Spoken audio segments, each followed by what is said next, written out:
defendant in phase one. We just want to put that on the record. Would you like us to do that now, Your Honor?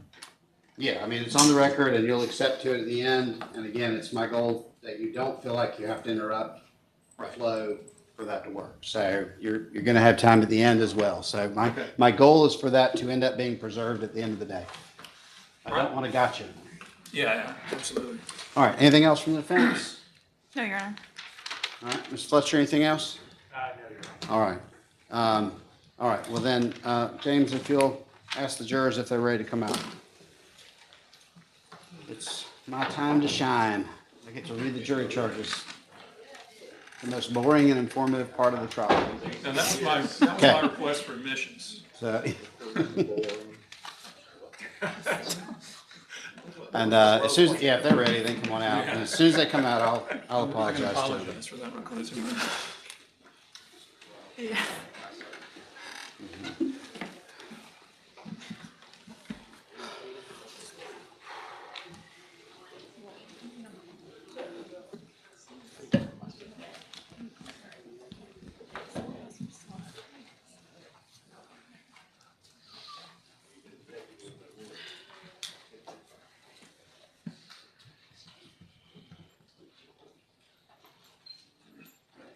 Technically, I'll ask if you have rebuttal. Yes. Okay, I'm going to ask you that. Okay. All right. Members, y'all may be seated. Members of the jury, I just want to say that the big delay that y'all just waited through was on me and nobody else. My printer decided to die, and I had to give the attorneys these very important documents for them to use in their closing. So I just wanted to say I'm sorry. I've got something up there on that screen. Will y'all pull that down, whatever that is? Oh, that shouldn't be up.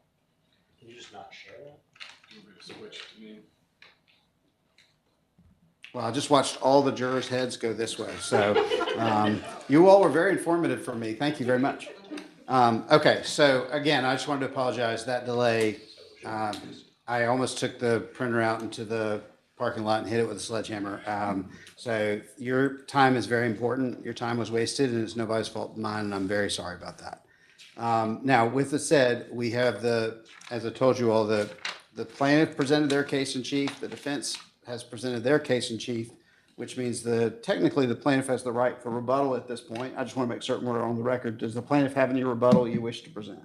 No, Your Honor. Okay, then that means that the evidence is officially closed. So what that means is we're now in the very final stages of phase one. Remember, we're doing this in multiple phases. So in phase one, what we're about to do is as follows. I'm going to have my moment to shine, which is where I read the law to you, which is as boring and important as you think it is. And I'm sorry, I don't do it any more exciting than that, but you will have a copy of this with you when you begin your deliberations in case you miss anything. Once I've finished, the plaintiff has the right to go first and last in their closing, or both. And then in between those, the defense, remember, we'll have two closings, one with Mr. Fletcher and one with Ms. Dabbs. And once that happens, you all will have the case. So these series of events are going to go rather quick, and then you should have the case today. All right, so here we go. Y'all ready for me to read the jury charges? Yes, Your Honor. Y'all ready? Yes, Your Honor. Yes, Your Honor. All right, then here we go. Phase one, regarding fault, final charge to the jury. Members of the jury, you have heard the case of Lewis Bennett as plaintiff versus Eugene Dabbs as administrator of the estate of James J. Evans, Transcontinental Carriers Incorporated, Occidental Fire and Casualty Company of North Carolina as defendants. This is the State Court of Spalding County, and the case is 20 SV 302. The plaintiff filed this action here in the State Court of Spalding County. The parties will outline their contentions to you in their closing arguments, and these are your instructions as to the law you should apply to the facts of the case as you find them to be. A copy of this charge will be given to you to have with you in the jury room during your deliberations.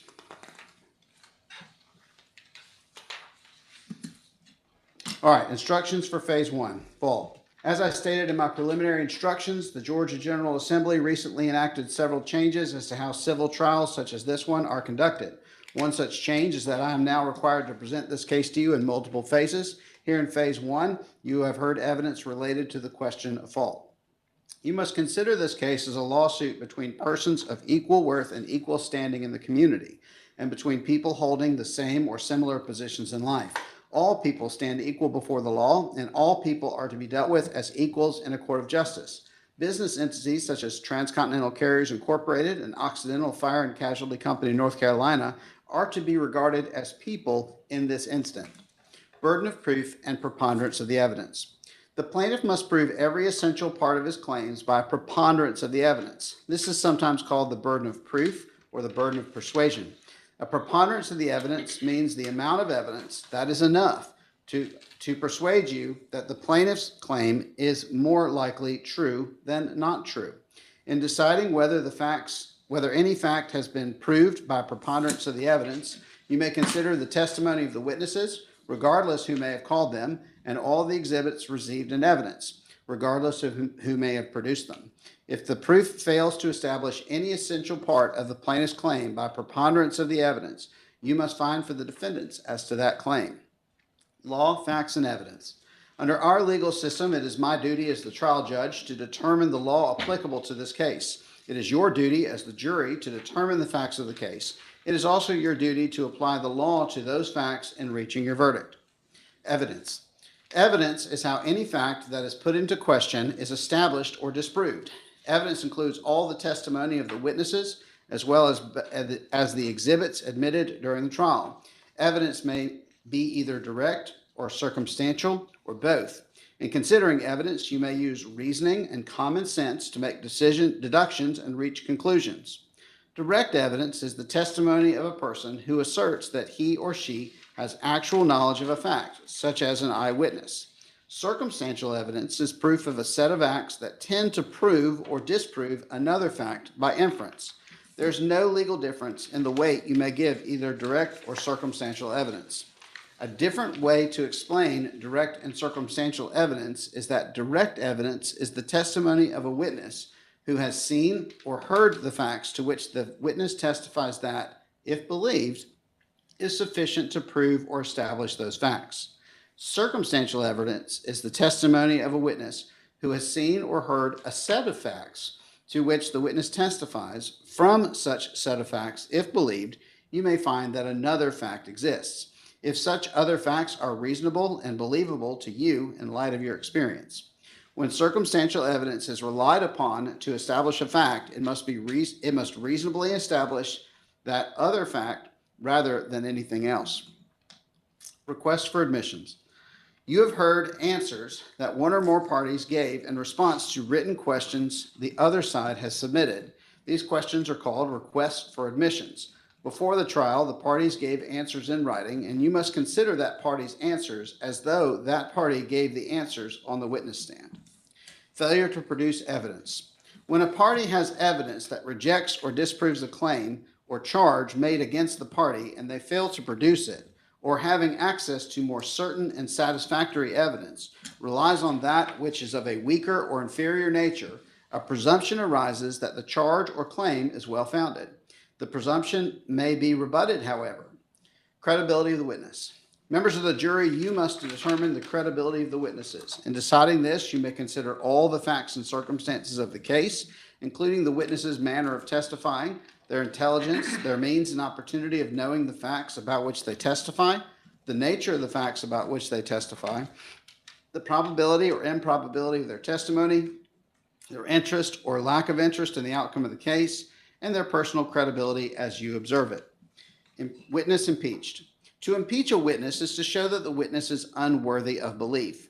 The credibility of a witness may be impeached by disproving the facts to which the witness testified. Witnesses' prior statements. Your assessment of a trial witness's credibility may be affected by comparing and contrasting that testimony to the statements or testimony of the same witness before the trial started. It is for you to decide whether there is a reasonable explanation for any inconsistencies in a witness's pretrial statements and testimony when compared to the trial testimony of the same witness. As with all issues of witness credibility, you must apply your common sense and reason to decide what testimony you believe or do not believe. Witnesses' failure to produce. If a party fails to produce an available witness, the jury shall determine whether such a failure warrants the inference that the witness, if produced, would have testified to facts prejudicial to the party failing to produce the witness. Witnesses and experts. When scientific, technical, or other specialized knowledge might be helpful, a person who has specialized training or experience in that field is allowed to state an opinion about the matter. But that does not mean you must accept the witness's opinion. As with other witnesses' testimony, you must decide for yourself whether to rely upon the opinion. Witnesses' deposition testimony.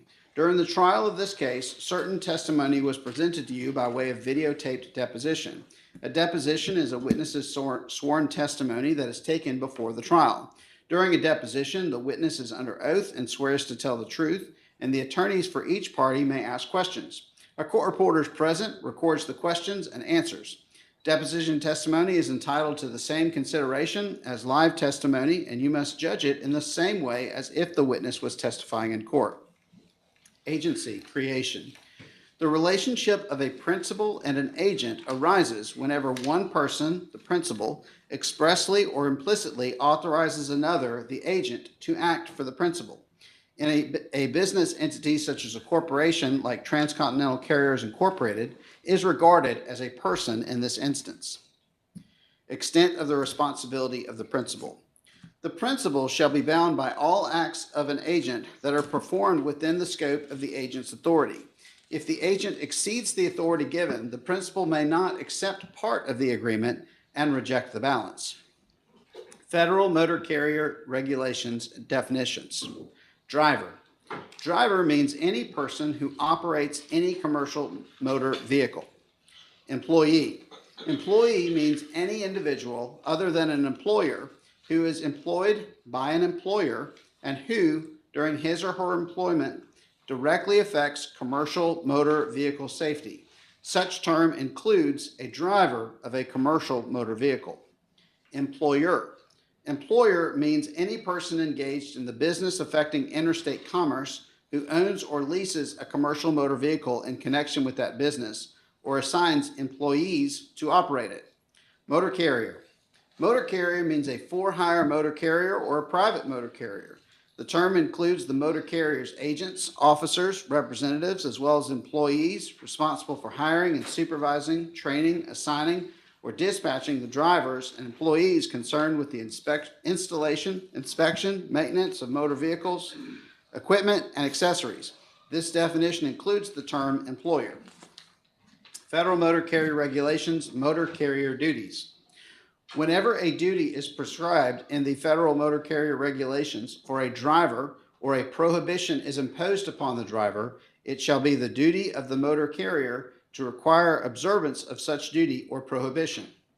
Elements of a negligent claim. Members of the jury, the plaintiff's claim against the defendant is based upon the alleged negligence of the defendant. A negligence case of the defendants. A negligence case such as this has three elements, and we'll discuss them in logical sequence. Number one, failure to exercise ordinary care, which officially known as breach, and will be referred to in these charges as simply negligence. Number two, proximate cause. And number three, damages. Before the plaintiff may prevail in this matter, the plaintiff must prove to you by a preponderance of the evidence that the defendant's failure to exercise ordinary care, i.e. breach negligence, in operating their motor vehicle was the proximate cause of the plaintiff's injuries. Negligence, rules of the road. Starting with negligence. When I stated negligence, I'm referencing the failure to exercise ordinary care. Ordinary negligence means the absence of or the failure to use the degree of care which is used by ordinarily careful persons under the same or similar circumstances. Before a plaintiff can recover from defendants in a case such as this, there must be injury to the plaintiff resulting from the defendant's negligence. When it comes to the operation of motor vehicles, every driver has a duty to use due care to avoid injury to themselves, occupants of other vehicles, and pedestrians. No driver has the right to assume that the road in front of him is clear of traffic. Rather, each driver has a duty to keep a vigilant lookout for potential hazards. I charge you that under Georgia law, a driver with an apparent right-of-way is not relieved of the duty to operate his vehicle at a safe and prudent speed and take all necessary appropriate measures to avoid a collision. Certain rules about what constitutes due care have been written into the law as the uniform rules of the road. You know these rules as the basic rules of driving that tell drivers to obey the speed limit, to obey traffic signals, to drive in the proper lane, just to give a few examples. A violation of one of these rules is deemed to be negligence in the ordinary circumstance, and we call it negligence per se, which means the violation of the rule is sufficient to constitute negligence, although the driver may certainly explain their conduct and their reasons for it. Negligence per se explained. The plaintiff contends that the defendants violated certain uniform rules of the road, specifically the following statutes: OCGA 40-6-48, failure to maintain lane; 40-6-180, motor vehicle speed and control; 40-6-241B, failure to use due care; 40-6-270, hit and run; and 40-6-390, reckless driving. If any of these violations occurred, such a violation would be called negligence per se, which means negligence as a matter of law. It is your duty to decide whether a violation or any violations took place. Negligence per se, failure to maintain lane. Whenever any roadway has been divided into two or more clearly marked lanes for traffic, a vehicle shall be driven as nearly as practical entirely within a single lane and shall not be moved from such lane until the driver has ascertained that such movement can be made with safety. Negligence per se, motor vehicle speed and control. No person shall drive a vehicle at a speed greater than is reasonable and careful under the conditions and having regard for the actual and potential hazards then existent. Consistent with the foregoing, every person shall drive at a reasonable and prudent speed. Negligence per se, failure to use due care. A driver shall exercise due care in operating a motor vehicle on the highways of the state and shall not engage in any actions which shall distract the driver from the safe operation of such vehicle. Negligence per se, hit and run. It is unlawful for the driver of any vehicle involved in a collision resulting in damage to a vehicle driven or attended by any person or injury to any person to fail to do the following: immediately stop the vehicle at or as close as possible to the scene of the collision; to give his name, address, registration number of the vehicle driven; to show his operator's license to the person struck or to the driver of the person occupying or attending the other vehicle. Number 4, to render reasonable assistance to any person who is injured in the collision.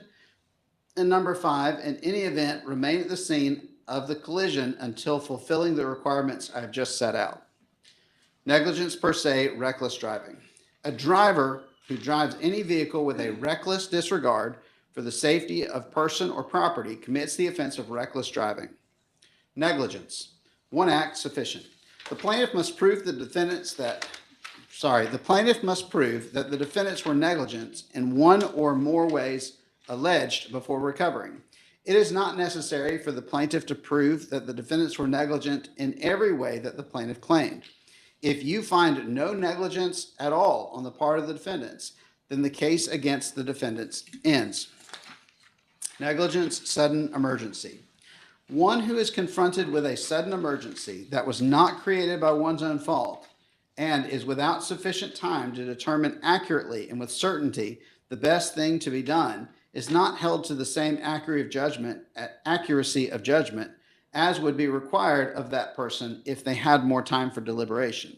The requirement that the person act with ordinary care under all particular facts and circumstances surrounding the situation. All right, negligence, imputed negligence. For the negligence of one person to be properly placed upon another, the negligent person must be the agent of the person who it is attributed. Negligence amplified. Principals shall be bound for the care and loyalty of their agent in their business, and shall be bound for the neglect and fraud of their agent in the transaction of such business. Amplified employee. Every person shall be liable for the wrongful conduct or torts committed by an employee in the course and within the scope of the person's business, whether the same are committed by negligence or voluntarily. entrusting dangerous instrumentalities to others. One who knowingly entrusts a dangerous instrumentality to another person who is not competent to use it is legally responsible for injuries to third parties that result from its negligent use by the person. Negligent use of dangerous instrumentalities. One is under a legal duty to use dangerous instrumentality with a degree of care that is in proportion to the danger of the instrumentality. Introduction to proximate cause.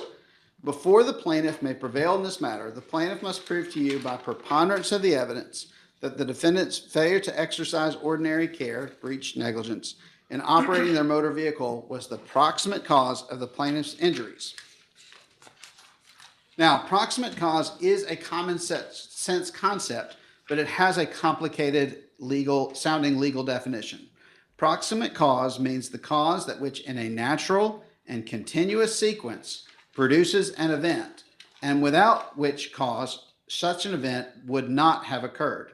To be a proximate cause, the act or omission complained of must be such that a person using ordinary care would have foreseen that the event or some similar event might reasonably occur as a result. When I use the expression proximate cause, I mean a cause that in the natural and ordinary course of events produced the plaintiff's injuries. It need not be the only cause, nor the last or nearest cause. It is sufficient if it combines with another cause resulting in the injury.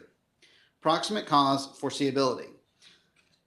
The defendants may be held liable for an injury when that person commits a negligent act that puts other forces in motion resulting in the injury, when such other forces are the natural and probable result of the act that the defendants committed and reasonably should have been foreseen by the defendants.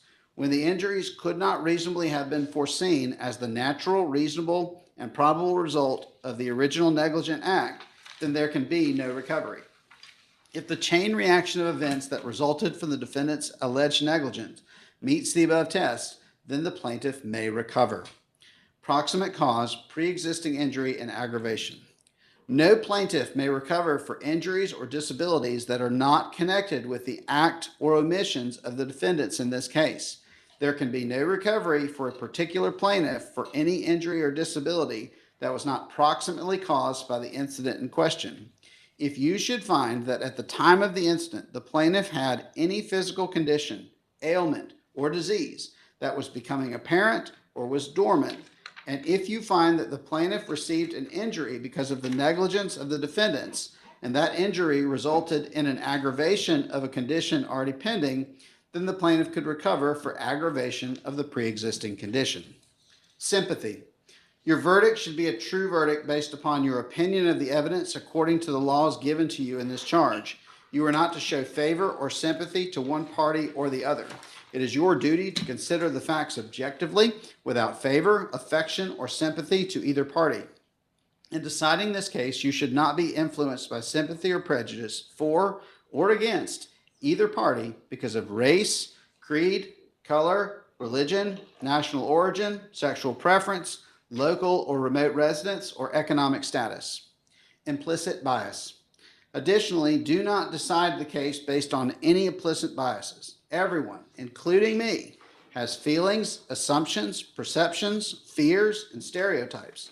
These are implicit biases which we may not even be aware of having.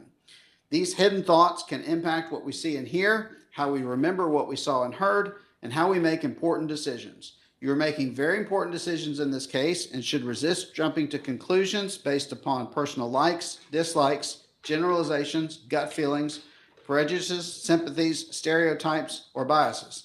The law demands that you return a just verdict based solely on the evidence and these instructions. In issuing your verdict, a verdict in phase one. In issuing your verdict in phase one, you shall use the verdict form provided to you by the court, which I have up here and you will have with you in your deliberations. You will see that there are 3 sections on the verdict form. The 3 sections are, number 1, section 1, injury to the plaintiff, section 2, negligence of the defendants, and section 3, apportionment of fault. Section 1, injury to the plaintiff. If you believe from a preponderance of the evidence that the plaintiff sustained an injury as a result of the incident in question, you should find for the plaintiff and you would complete section 1, injury to the plaintiff, and the form of your verdict would be, we, the jury, find the plaintiff sustained an injury or injuries as a result of the incident in question. And you would place a check mark next to the first line in the first section of the verdict form I have provided and move to section 2, negligence of the defendants. On the other hand, if you do not believe by a preponderance of the evidence that the plaintiff sustained an injury as a result of the incident in question, you should find for the defendants. And the form of your verdict would be, we, the jury, find the plaintiff did not sustain an injury or injuries as a result of the incident in question, and you should place a check mark next to the second line in section 1, injury to the plaintiff, on the verdict form.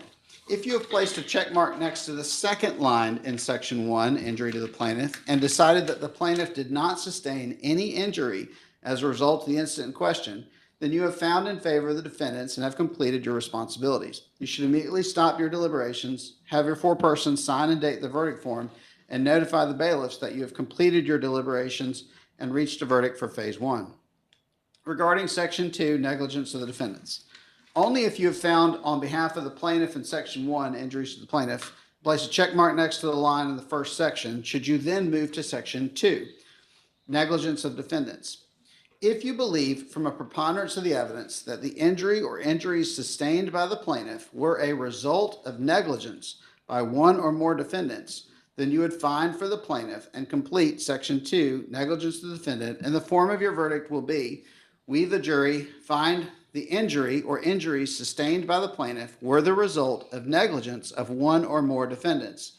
And you should place a check mark next to the first line in the second section of the verdict form that I have provided. And move on to section 3, apportionment of fault. On the other hand, if you do not believe by preponderance of the evidence that the injury or injuries sustained by the plaintiff were the result of negligence by one or more of the defendants, then you should find for the defendants. And the form of your verdict should be, we, the jury, find the injury sustained by plaintiff was not the result of negligence by any of the defendants. And you would place a check mark next to the second line in section 2, negligence of the defendants, on the verdict form. If you have placed a check mark next to the second line in section 2, negligence of the defendants, and decided that the plaintiff's injury was not the result of the negligence of any defendants, you have found in favor of the defendants and have completed your responsibilities. You should immediately stop your deliberations, have your foreperson sign and date the verdict form, and notify the bailiff that you've completed your deliberations and reached the final verdict for phase 1. Section 3, the final section, apportionment of fault. Only if you have found on behalf of the plaintiff in section 1, injury to the plaintiff, and placed a check mark next to the first line, and also found for the plaintiff in section 2, negligence to the defendant, and place a check mark next to the first line, should you then move to section 3, apportionment of fault. In section 3, apportionment of fault, you should then assign percentages of fault as you see fit between the parties. What percentage you assign between the parties is completely within your discretion. You may assign the percentages anywhere from 0 to 100. However, the percentages, when added together, must equal 100%, or must equal exactly 100%. Once you have found in favor of either the plaintiff or the defendants and have completed the verdict form according to these instructions, you have completed your responsibilities in phase 1, and you should notify the bailiff that you have reached a verdict. I have stated this repeatedly throughout this trial, but I'm saying it again, that nothing the court has said or done during this trial of this case was intended to hint or suggest to you which of the parties should prevail in the case. Whichever of the parties is entitled to a verdict is a matter entirely for you to determine. And whatever your verdict, it must be agreed upon by all of you. The court's interest in this matter is that the case be tried fairly, presented according to the law, and that you, as honest and conscientious and impartial jurors, consider the case as the court has instructed you, and return a verdict that speaks the truth as you find the truth of this case to be. During your deliberations, do not communicate with anyone other than fellow jurors by any means at any time about this case. Do not use any electronic devices regarding this case. Do not access the internet in any manner regarding this case, and you must not conduct any research whatsoever about this case. Whatever your verdict in this case, it must be agreed to by every juror. It must be in writing. Please use ink, not pencil. It must be dated and signed by your foreperson and returned and read out loud in open court. I will personally read the verdict out loud in open court. Now, at this time, the plaintiff and defendants may each choose to make a closing argument to you. During closing argument, the attorneys will point to certain evidence and law that they consider favorable to their position and argue persuasively for you to decide the case in their favor.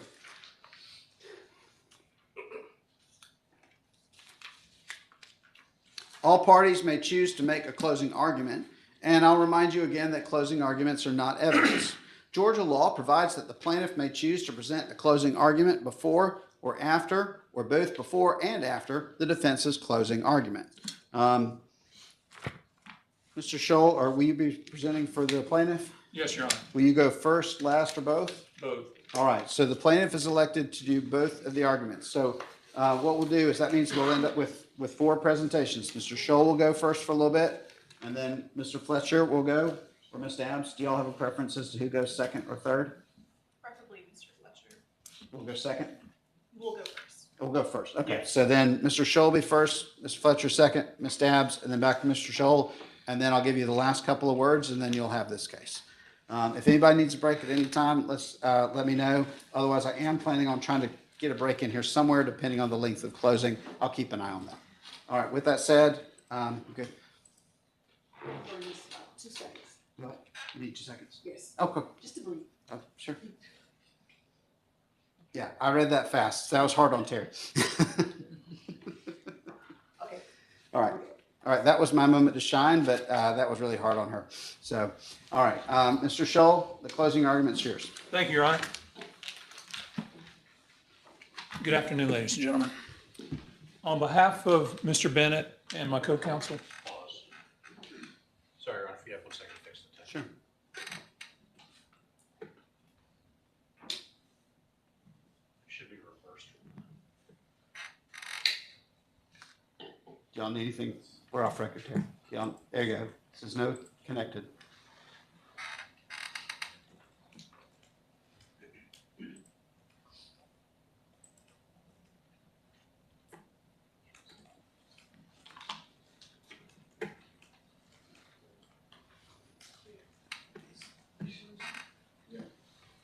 You have a white screen. I do.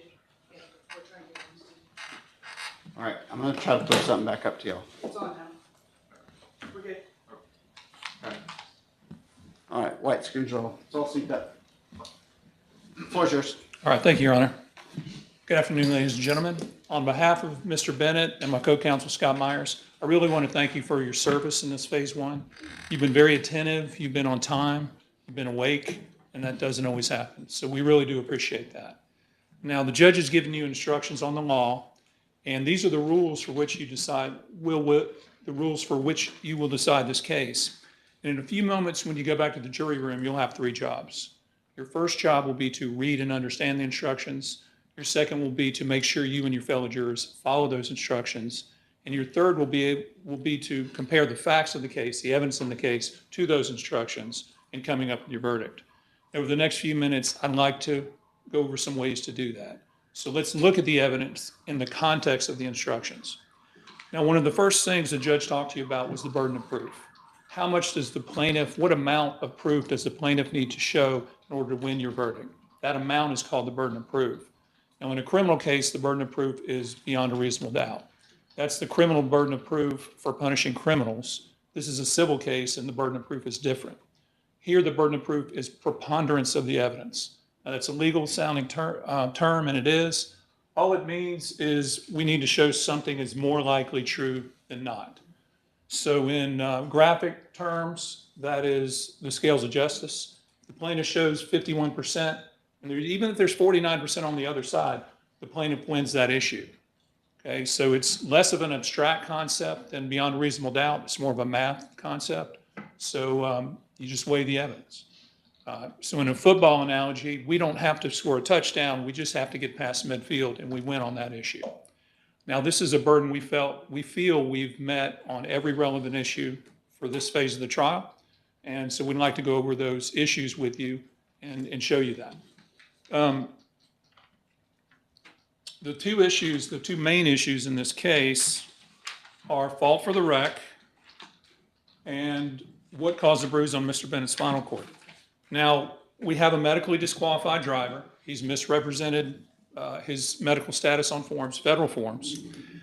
He's gone to a chiropractor, even though he's treats with a diabetic doctor. He's gone to a chiropractor and said he's not insulin dependent and got that chiropractor to sign off on his forms so he can drive a commercial truck, really illegally.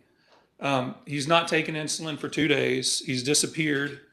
He's not been looked after by the CEO of the company who has access to see him from his window.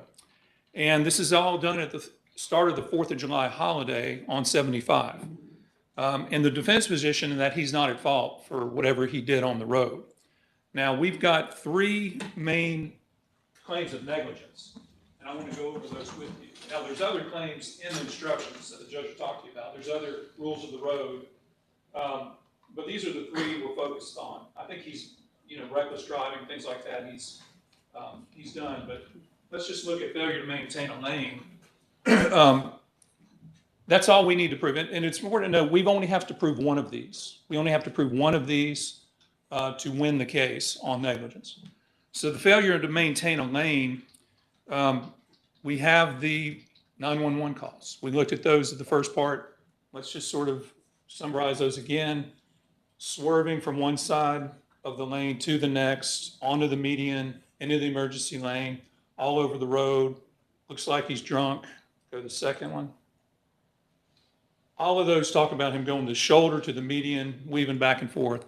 And coincidentally, Mr. Bailey, the expert, he didn't look at these. So it's clear there was an S sort of movement going on. It just wasn't a blow-by. I just wanted to point that out since you didn't get to review these yesterday for his testimony.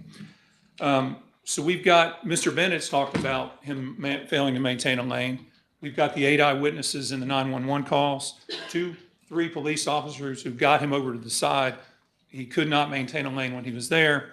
And there's no evidence that anyone else is at fault. There's no evidence that Mr. Bennett did anything wrong. He was failing to maintain a lane. And that is enough to prove negligence. Now, the company is also liable for his actions because he was in the course and scope of his employment when he was doing this, when he was on the road. And we have those admissions. I know they were very boring when I was reading them. I apologize, but I had to get those into evidence. And they admit he's an employee on 29. They admit he's a motor carrier. Let's go to the next ones. And they admit he was acting in the scope of his employment. And they admit on 44 that he was operating commercial vehicle on behalf of Transcontinental, and they're responsible for his actions. So by number 1, we've shown you that he failed to maintain a lane by all the eyewitnesses, and Transcontinental has admitted they're responsible for him. So I submit to you that we've met the burden on number 1. The second one, driving a commercial vehicle while medically disqualified and impaired. Mr. Evans drove this vehicle while he was not qualified. He was diabetic. He was insulin dependent. You cannot drive a commercial vehicle when you're insulin dependent. He did that. He misrepresented his medical status. I want to show you in the medical records, there's many pages of his medical records, but I want to show you the highlights. Now at the top, he's required to inject insulin. He's been prescribed that 4 times a day. He needs to check his blood sugar at every meal and right before driving. He understood that. That's that orange box below it. This is from his medical records with the Jones Group. Insulin injections, no concerns. Patient feels he has a good understanding of his insulin dosing management, knows the importance of compliance. It's all in there. So he knows what he's got to do. He understands. He acknowledges his understanding of what he needs to do. He can sense when his blood sugar is getting too high. There's 24 records. You see them in Kaiser Permanente and Jones Center, and they're in the evidence that he just didn't follow orders, didn't take his insulin, refused his insulin, would not fill his prescriptions, and that goes on for 5 years, right before the accident. Can we go to the next slide, please? So he had recommended diabetes testing from March 15th to the date of the accident, and he just didn't show up or didn't schedule those, did not appear for those. You see the A1C, that's his 3-month check on his insulin levels. And the glucose on the right column, that's the spot checks that they do at the hospital. And you can see his average glucose is about 377. Now, 99 is the top level of what he should be. And 550 or 570 was what he was when he was on 75 driving around, not being able to understand everything. But he's at 377 just walking around for 5 years. That's a very dangerous situation. He could go into this diabetic episode anytime while he's in a tractor trailer. So understands the importance of compliance, didn't follow orders, 7 no-shows are in the records, and just very, very high in all the numbers. For the 5 years preceding the accident, not one day did he ever show that he had controlled diabetes. It was uncontrolled the entire time. And most of the time, he just wouldn't take his insulin. Can we go to the next slide, please? We talked about this, Dr. Isaacs talked about it. He had the gangrene, and most of the time, I think that would scare somebody straight if they have gangrene on their genitals. He checked in for a pre-op or just at the ER, he had a 472 glucose. About a week later, he comes back, his glucose is 500. But they note that he's just not following orders, he's not taking his insulin, even though he's got a bad infection, a gangrene infection that's really bad. He's at the hospital, he refuses to take his insulin there. He doesn't fill his prescription. And you see though, in that middle box, in the middle column, he was at 500 when he came in for surgery and had to take some of his flesh out. And he got it down to 200 before the surgery. Okay, so they controlled it while he was in the hospital in 2016. Then he shows up for the post-op and he's at 588 again. So they had it under control. He just didn't take his insulin. And they advised him about the possibility of the diabetic ketoacidosis.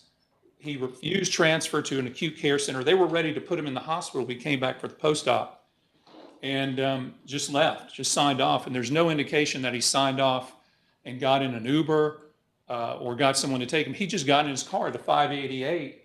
And, at the time of this, he was less than that. So this is a normal sort of course of event for this man. And let me say that I am very sympathetic for someone with type 1 diabetes. It's a terrible disease. I've known people that have had it. But where the sympathy ends is when you're putting other people in danger because you're, just misrepresenting your medical condition and driving a commercial vehicle. An airline pilot or a school bus driver, they should not be driving if they're insulin dependent and cannot control their diabetes. It's too dangerous. You have to do something else, and he just refused to do anything else. Now, this has been going on his entire career. He was diagnosed as an insulin-dependent diabetic in 1995. He's had a commercial driver's license in 1999. So even before he had a CDL, he knew he was insulin-dependent and he couldn't drive a commercial motor vehicle. So before he went to truck driving school, he knew he was disqualified from driving, but he did it anyway, and he's been living this ever since. Now, there's been talk in 2018, they changed the rules so that if you're really, really compliant and you're under the care of a doctor, maybe you can drive a commercial vehicle. But you have to disclose all that and get under the care of a doctor, and he never did that. Now, one thing I'll point out, you saw his application there. During this time, for like 15 years, from I think 2002 to 2016, he was self-employed. So he was not going to a carrier and getting qualified. He was self-employed during that time. And so he was sort of the fox guarding the hen house, doing his own thing during that period. And you've seen the medical disclosure forms. This is Exhibit 27 back in your materials and your evidence. And for 5 years, he's misrepresented before the accident his insulin status. And you see and you can look at each one of those. It's the Irish City Chiropractic. And you see it's Exhibit 27, and then the CDL signature acknowledges that he is submitting this under penalty of perjury or criminal conduct. If he lies on it, it's that important, and he signs it every year. We have 5 years. We don't know before then because we don't know who he was seeing before then as medical examiner. So he was living a double life. He was going to the chiropractor. He was going to an insulin doctor, getting prescribed. He was telling the insulin doctor, if you see in the Jones records, he was not telling the insulin doctor that he drove a commercial vehicle, getting insulin, and then going to a chiropractor and not telling the chiropractor he was insulin dependent. So it's an unfortunate situation, but it was a dishonest situation, and it was very selfish and reckless. But he was still on the road. Why was he still on the road? Because it takes two to tango. He was enabled by a company. The companies, the carriers are supposed to be gatekeepers. They're supposed to be the tough dad, the responsible adult in this conversation. But unfortunately, we didn't get that in this case from TCI. They turned a blind eye to the driver. They cared nothing about his health in a lot of ways. I mean, he needed not to drive a truck. He needed someone to tell him no. He needed to get healthy because he just shouldn't, it wasn't good for him to continue on like this, hiding his diabetes and doing these types of things. And he's dead now, and that's tragic. But it wasn't good for his health. And if you look at his medical records, when he was driving for TCI, it's like he's 6 feet and it's 150 or 145. I think he even got down to 140 at some point. So it's a very obvious situation that he is not healthy. But they never really looked at that at TCI and just let him drive. Now, Mr. Napier's talked about the industry standards, and then the defense had an expert as well, and they argued about industry standards. And all industry standards are sort of the meat on the bones. The bones would be the regulations, and the meat is just the regulations everyone has in their whatever they do. There's sort of the general guidelines, and then there's the unwritten rules about how you do what you're supposed to do, how you practice, whether it's law or medicine or truck driving or food service or whatever. There's the unwritten rules that everyone knows that you abide by, and those are the industry standards. Now, they argued about those, but one thing they didn't argue about is that the carrier has to know and follow those rules. And they both agree that Mr. Ogletree and the CEO of Transcontinental didn't do that. He admitted on the stand, you saw here, that he did not know anything about diabetes, did not know anything about the rules governing drivers and diabetes and what his responsibilities were. And you have to know those. He had a responsibility to learn those if you didn't know them, but he didn't do that.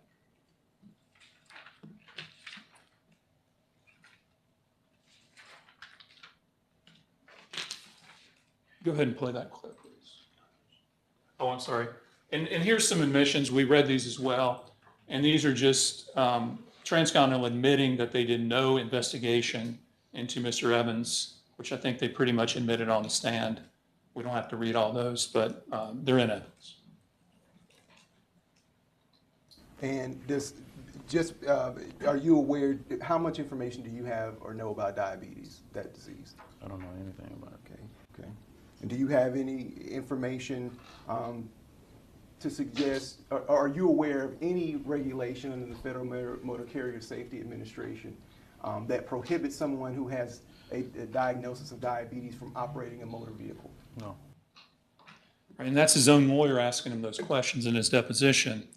But the main thing to focus on as far as the state of mind was the fact that the officer that testified, Officer Maddox, when he went to pick up the truck, the CEO, he went to pick up the truck with Officer Maddox, and Officer Maddox told him, you can't have this guy driving. He just ran up and down 75 running cars off the road for over an hour. You can't have him drive again.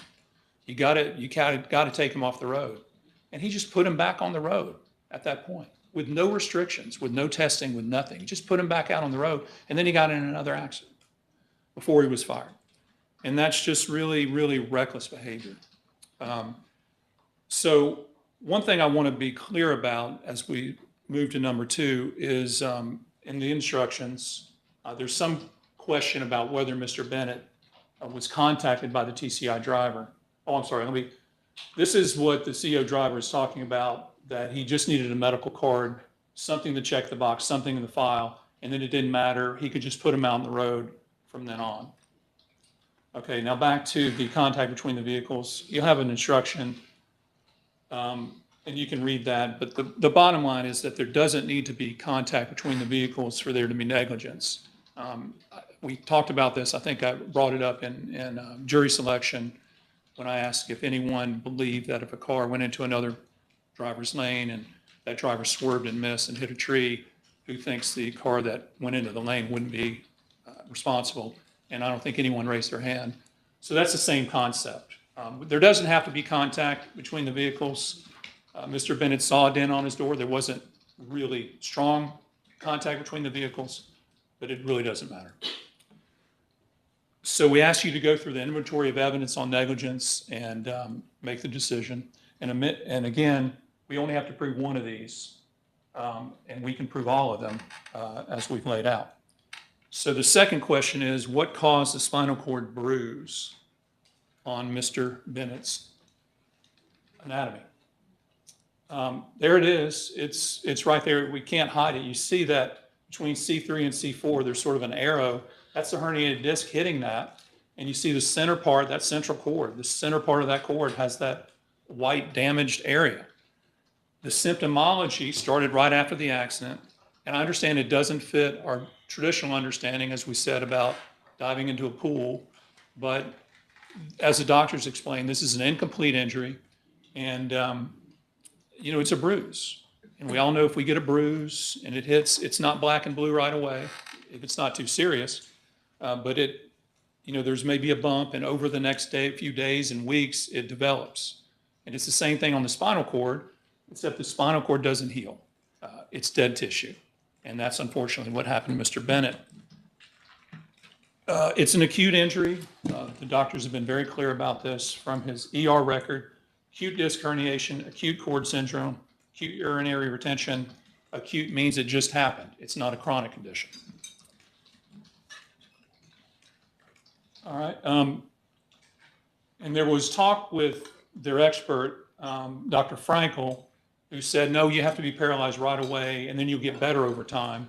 Well, that doesn't fit what Mr. Bennett has. He's not gotten better over time. So it is central cord syndrome, and all Mr. Bennett's doctors talked about this. This is from Dr. Chapman. And he described a sort of bruising process. Initial trauma causes compression or initial injury to the spinal cord, and those structures continue to swell. They can further damage the spinal cord over days and weeks and cause irreparable damage. And then in addition, the initial injury to the spinal cord can continue to worsen over days and weeks. And that's exactly what Mr. Bennett describes. So this symptomology, this central cord syndrome, happens to people with existing stenosis. They have a crowded spinal cord. Their spinal cord is narrow, so the discs are really close, and then they have an injury. We go to the next slide, please.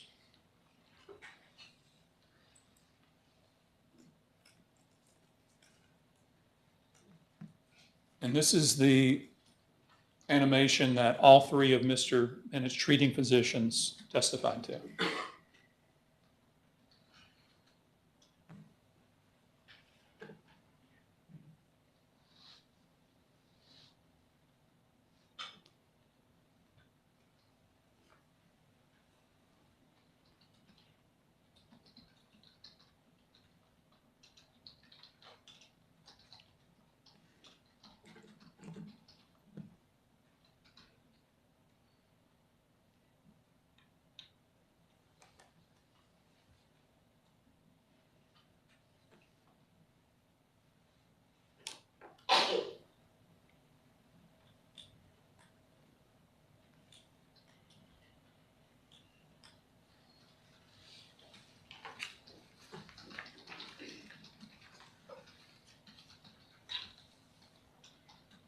All right, now I'd like to point out that when comparing the credibility of the doctors, Mr. Bennett's doctors are his treating doctors. The first doctor, Dr. Chapman, that testified the other day, that's an ER doctor.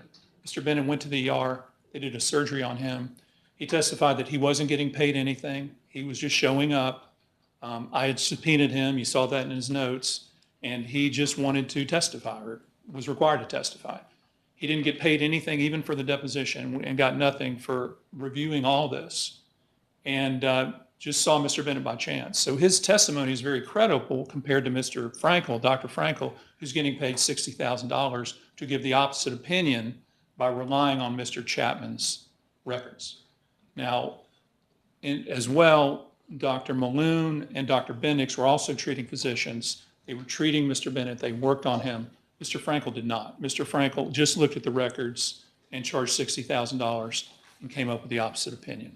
Now, he came up with a lot of favorable opinions, too, that support our case, which we'll go into in a few minutes. Now, this is the Okay, this is the spinal cord narrowing I was talking about. This is the anatomic vulnerability, so to speak, that Mr. Bennett had. He had the crowded or the narrow spinal canal. He didn't know that. They don't give you neck MRIs like they give you mammograms or colonoscopies. So he didn't know he had this until it was too late. And that's what he had. And the judge charged you that if someone has an anatomic vulnerability like this, that it is, the defendant is liable for everything that they suffer as a result of that anatomic vulnerability. So you cannot, if someone's got, a weak body or, an existing condition that's weak and they're injured and it's worse than it would be if, with a person that didn't have that condition, that doesn't relieve you of the responsibility for those damages. And so that's the purpose of this charge. Now, back to Dr. Frankel. I want to go over what he said, and you've just heard his testimony, but he also, says very little trauma is required to cause central cord syndrome. He admits he did not have it before the TCI wreck. And the number 3 one is very important. He says that Mr. Bennett suffered an injury that caused central cord syndrome between these dates, and that Mr. Bennett was injured in this wreck. He didn't qualify that. He didn't say if the wreck occurred. He said he was injured in this transcontinental wreck, and that's the exact question on your verdict form. So he already admits, and it's a defense doctor that they paid $60,000 to, that Mr. Bennett was injured in this wreck. And so, we'll go over that in a minute. Now, Mr. Bennett did not have any, he's testified he did not have any other backward head movements or side-to-side head movements besides the event that happened on the 1st of July. Now, he was a commercial driver, so he had to log his hours, and there's nothing in his records, in his logs that he reported to his boss or in any of those records that records anything, any traumatic event that happened. And there just is nothing. There's no accident reports. There's nothing. There's no incident reports. There's nothing else. Can we go to the next slide? Now, we talked about in his deposition that when his truck was sort of swagging back and forth, his head was moving side to side. When his truck hit the guardrail, it went front and back. And then he talked about when he slammed on his brakes and it went front and back again when that trailer sort of popped him in the back and pushed his vehicles forward. And he talked about the extension of his head way back. He never had any of those movements in any other event. And those are the exact type of movements that can cause a central cord syndrome, as his doctors testified to. So there's been a lot of, they have experts, Dr. Bailey and Dr. Stern, and, they gave sort of qualified opinions. They said if the accident occurred, then the force or the acceleration would be only 4.2 times the force of gravity. Well, that's a lot of force. I mean, when you consider that if I fall backwards, that's 1 times the force of gravity. That's 4 times that amount. That's like getting body slammed. And so I hope you sort of picked up on that. That's a pretty significant force.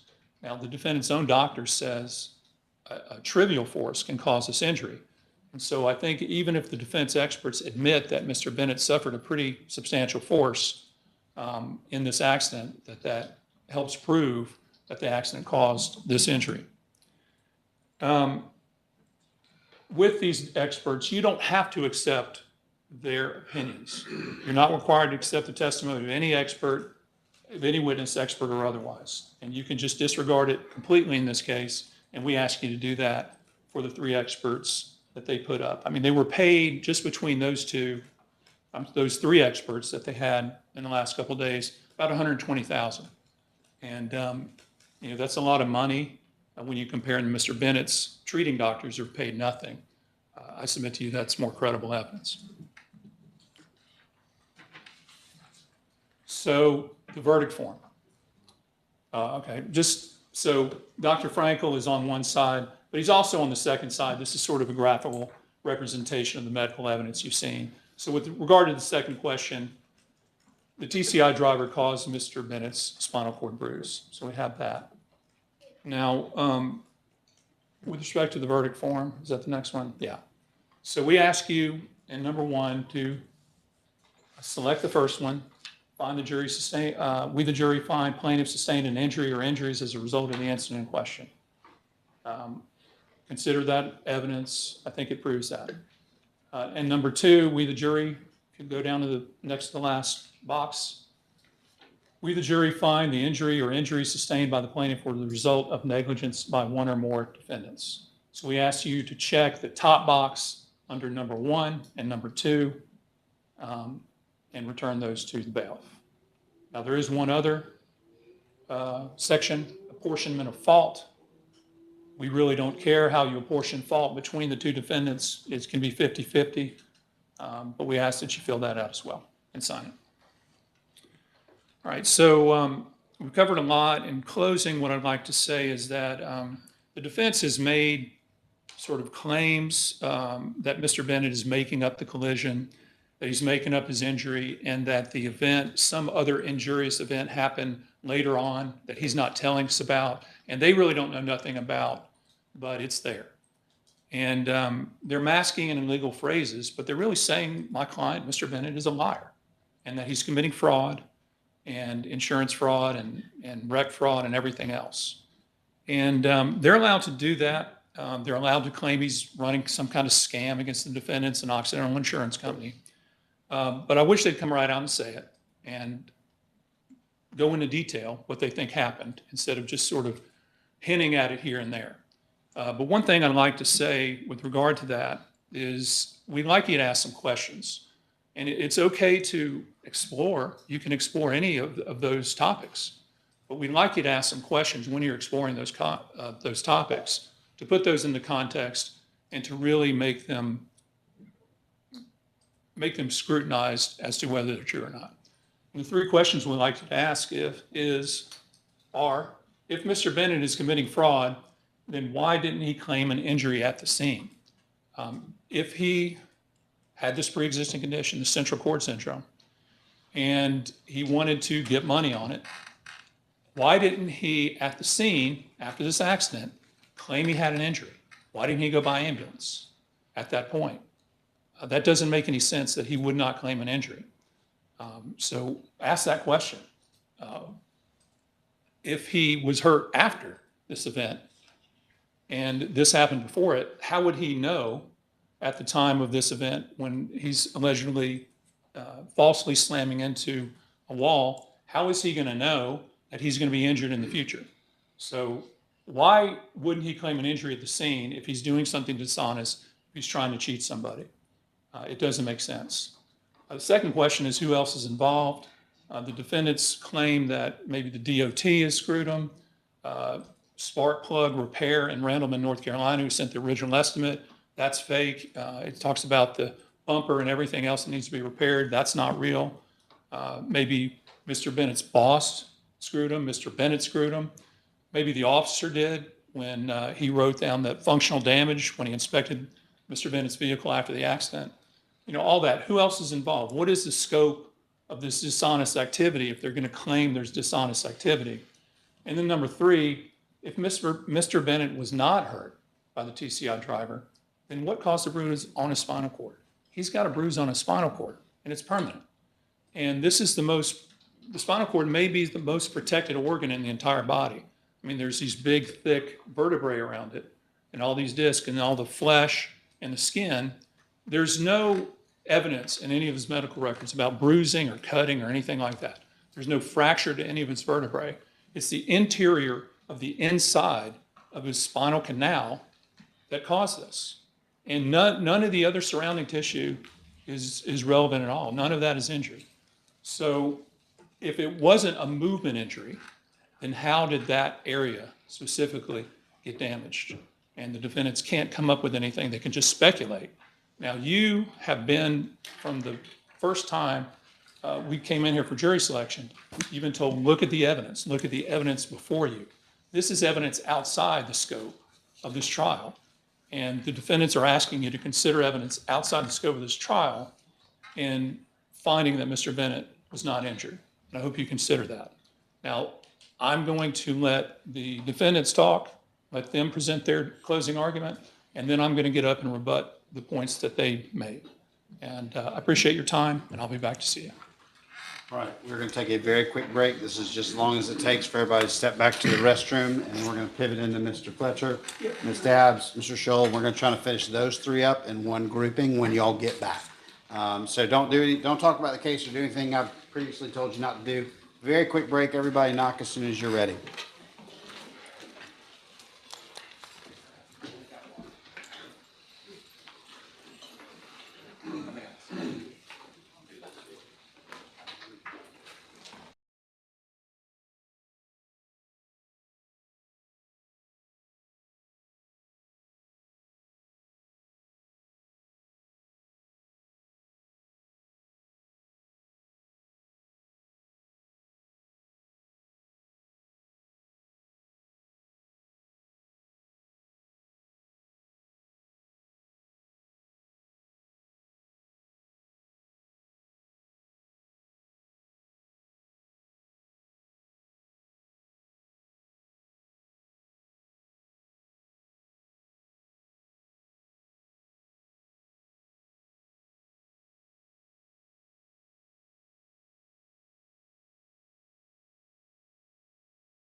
Is the elmo on, sir? It should be. Yeah, the light's on, so Here we go. you just need me to push the button. Ladies and gentlemen, it's already been a long week and a half, and I'm going to try to be as brief as possible and just hit on the points we need to hit on. But right out of the gate, I need to address the elephant in the room and address what the plaintiff has said. He wanted you, the jury, to focus on what caused Mr. Bennett's central cord syndrome second. It's the first issue that this jury is going to have to address.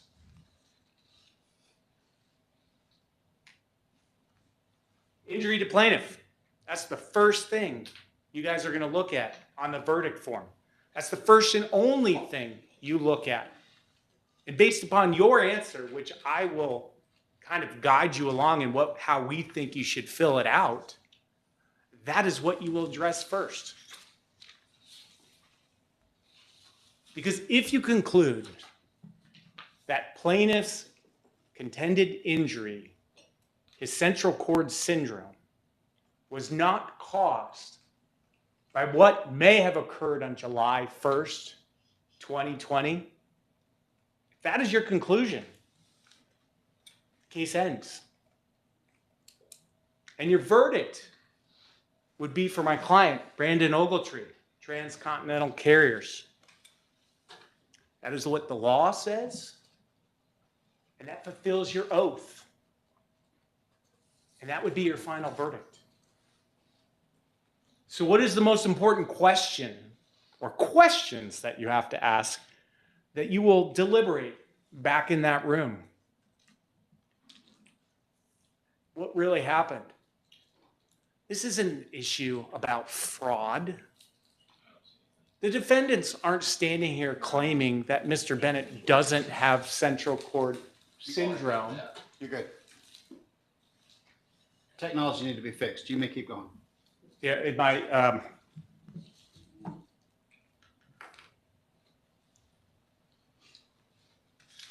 This is about fraud.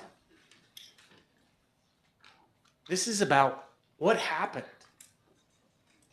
What happened between when Mr. Bennett left Perry, Georgia, and then walked into the emergency room 6 days later in North Carolina? We aren't questioning his character here. We're just trying to understand what happened. And that is what you're going to focus on in the back room. I'm not going to stand up here and summarize every piece of evidence. Indeed, because we wanted to get to the main points of this case, we didn't put up every witness we could. We just wanted to highlight the main points. And you guys have been very patient, prompt, and attentive to what we were going to provide. But just like I told you during my opening, and I went and actually, we got the transcript of the opening so I could make sure I was restating this to you accurately. I stated in the opening, and I want to read this so I have it right. We're going to ask you at the very end to enter a judgment in favor of the defendants and find that the defendants did not cause Mr. Bennett's central cord syndrome. But the evidence that we've shown you this week, at the end of this case, when you've rendered a verdict and someone asks you out on the street, why did you find for defendants? You can explain why. And here are some of the reasons. Number one, the police dash cam video shows Mr. Bennett functioning normally. And we've watched this many times. Mr. Bennett getting into and out of his tractor. This is from the scene. This is what we can see of what is actually the tractor and the trailer. There's no damage. There's nothing to indicate that a trailer slammed into the back of the tractor. There's nothing in this picture to indicate that there's damage. And these video shows Mr. Bennett, shortly after this alleged nearly running off the road, getting into and out of his truck, climbing down, walking to and from. Words are important, but images are powerful. It's not just what the people say here on the stand. It's what you can see with your own eyes that is around immediately after the incident.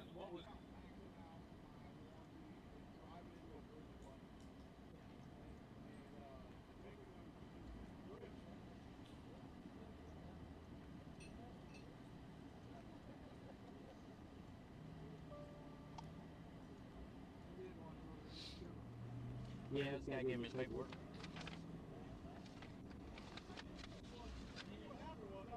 Okay, all right. You have any other questions about anything? No, can I pull a cigarette? All right, cool. You're good to go. Okay, thank you. Thanks, sir. Number two, Mr. Bennett's truck was not damaged. Now, we put up expensive experts to testify what a truck should look like if it crashed into a guardrail or even hissed it. We all are experts in your own life experiences.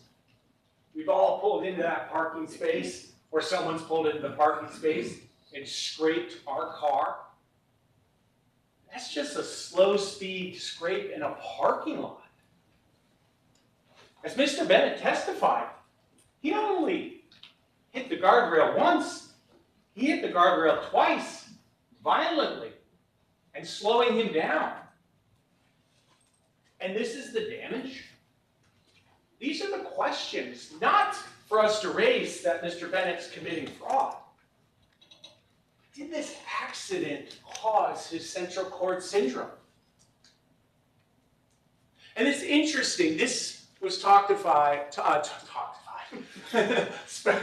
yeah, you know, it's been a long week, you know, we're going to say some things that are funny.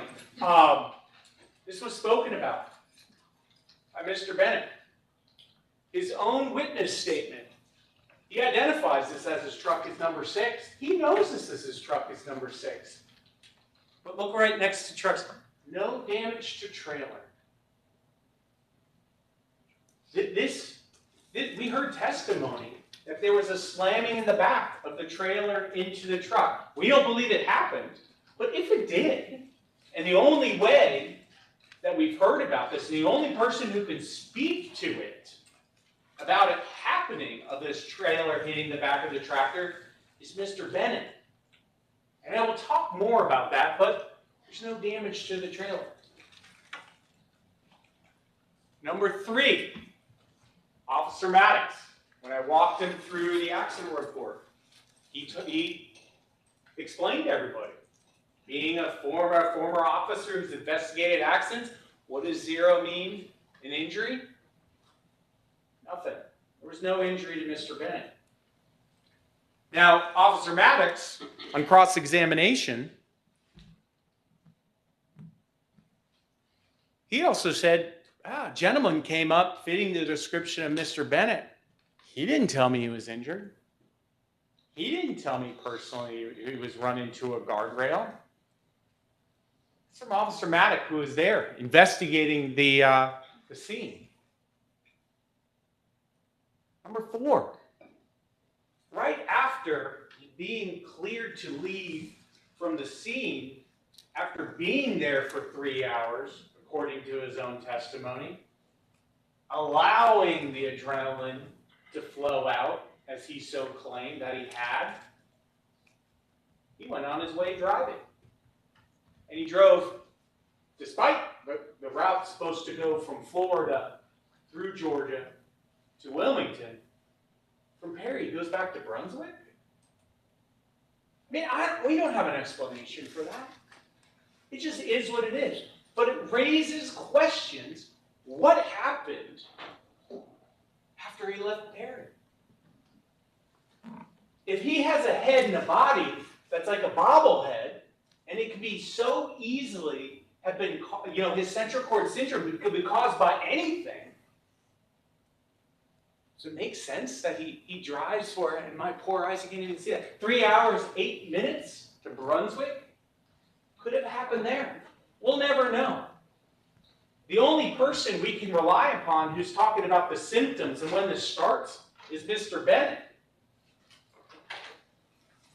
But as the defendants, we don't have to tell you what happened. We don't even have to come up with the theory as to what did not happen. But we did.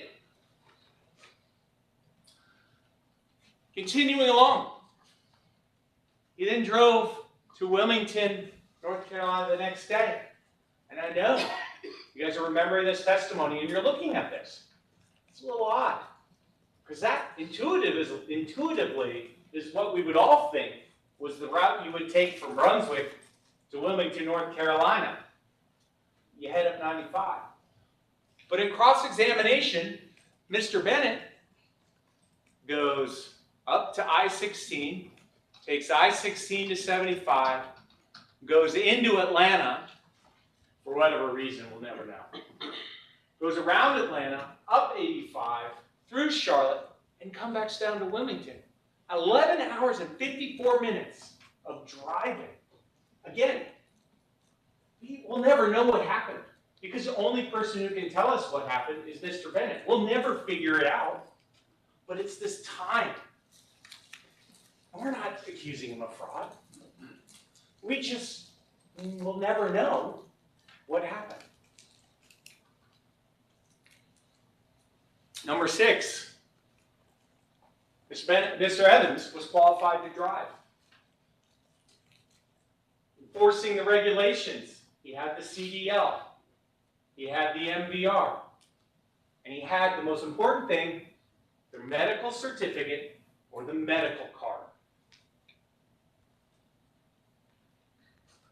And this is where we get to the issue of why we believe Mr. Bennett's central cord syndrome was not caused by the incident of July 1, 2020. Yes, because we have to figure out what happened. And we have to explain it to you all, because you ultimately get this to decide. We don't have the luxury of being able to use his doctors. Those are his doctors. We have to review his medical records. We have to hire expensive experts. And the reason they're expensive is because they're highly educated, highly studied. In Dr. Frankel's case, he teaches, he lectures, he's published. Experts in the field come to him to say, hey, would you review my journal, my article? Is it accurate? Dr. Frankel's not just a carpenter who just does surgery on people. He's an expert in the field of orthopedic neurosurgery and so well versed, he's getting patents on medical devices for spine surgery. And so while we don't have the burden of proof to tell you when this happened, we know, based upon Dr. Frankel, that it didn't happen because of July 1st. If someone has an impact to their spinal cord for central cord syndrome, are the symptoms immediate? They are immediate. Is it possible for someone to have an impact to their spinal cord and then have symptoms days later? Not from a central cord syndrome. As you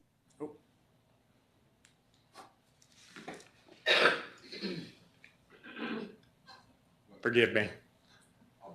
Itchy trigger finger here. If someone has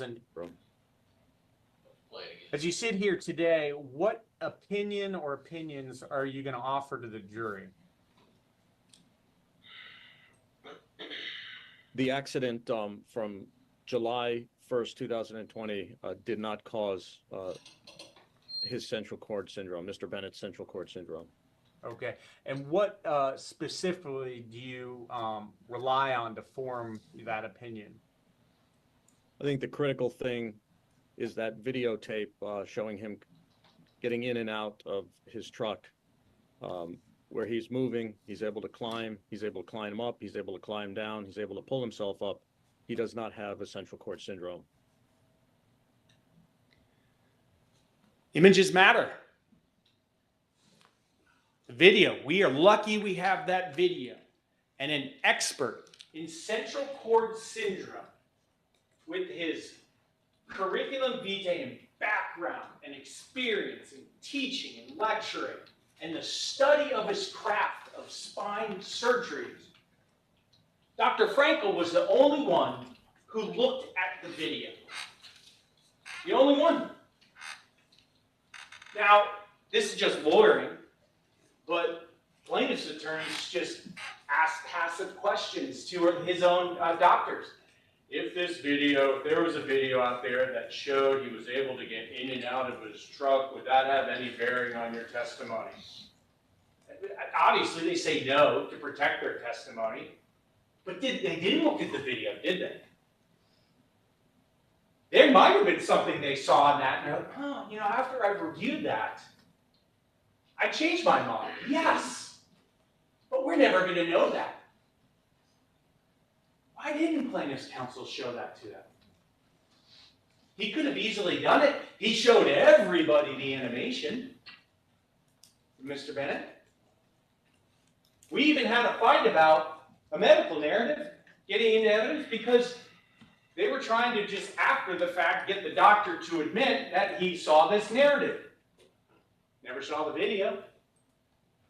Mr. Bennett getting in and out of his truck.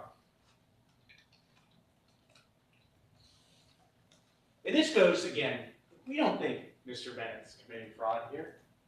We all agreed here that he had degenerative disc disease that pre-existed. He had osteophytes on his spine. He had previous bruising of his spine. Yeah, we admit his neck was in poor shape prior to the incident. But that did not, what happened on July 1st did not result in central cord syndrome. And we know that from the video that Dr. Frankel said, that proves it. It's not central cord syndrome. Yeah, after the fact, I agree with all his other doctors. He now has central cord syndrome, but I have no idea how he got it. I just know how he did not get it.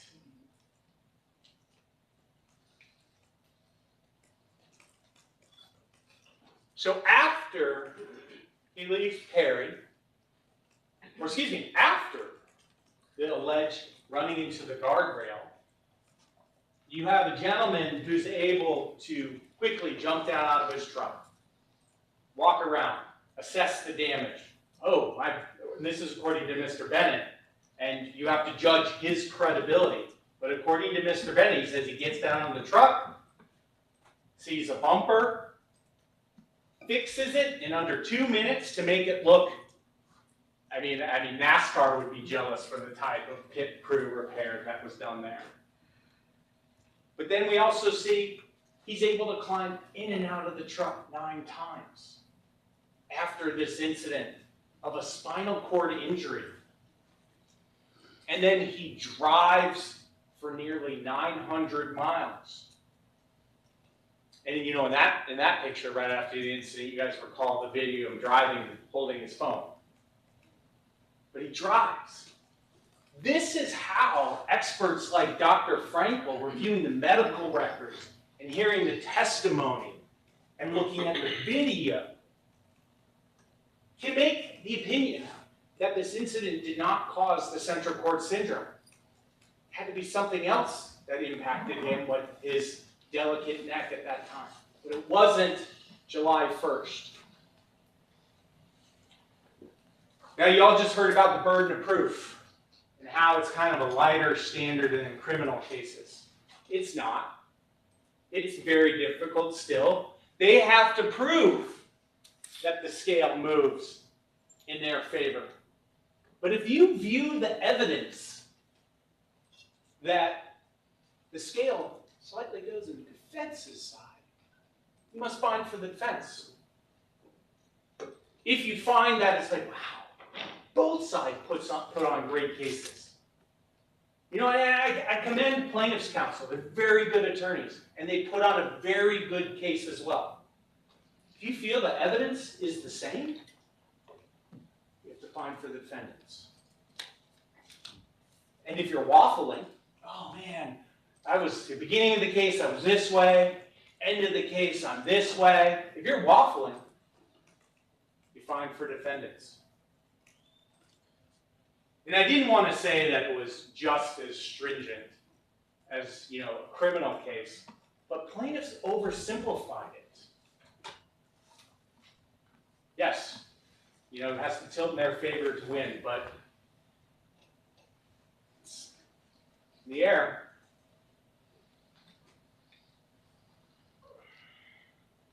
Now, the judge, I didn't bring it up here.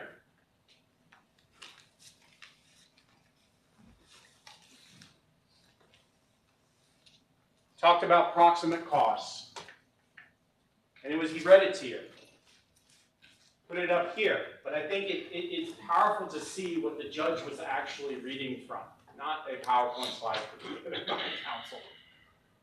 But on the paper. Let me read it slowly, because the judge, and as indicated by the court reporter, had to catch her breath. The judge read it quickly, and that was because he wanted to get you out quickly. We all do. But let me read it to you. There could be no recovery for a particular plaintiff for any injury or disability that was not proximately caused by the incident in question. If the incident in question does not proximally cause the injury, you stop. You can be as angry as you want at what anybody did in this case, but if the incident of July 1 did not cause the central cord syndrome, there's no proximate cause.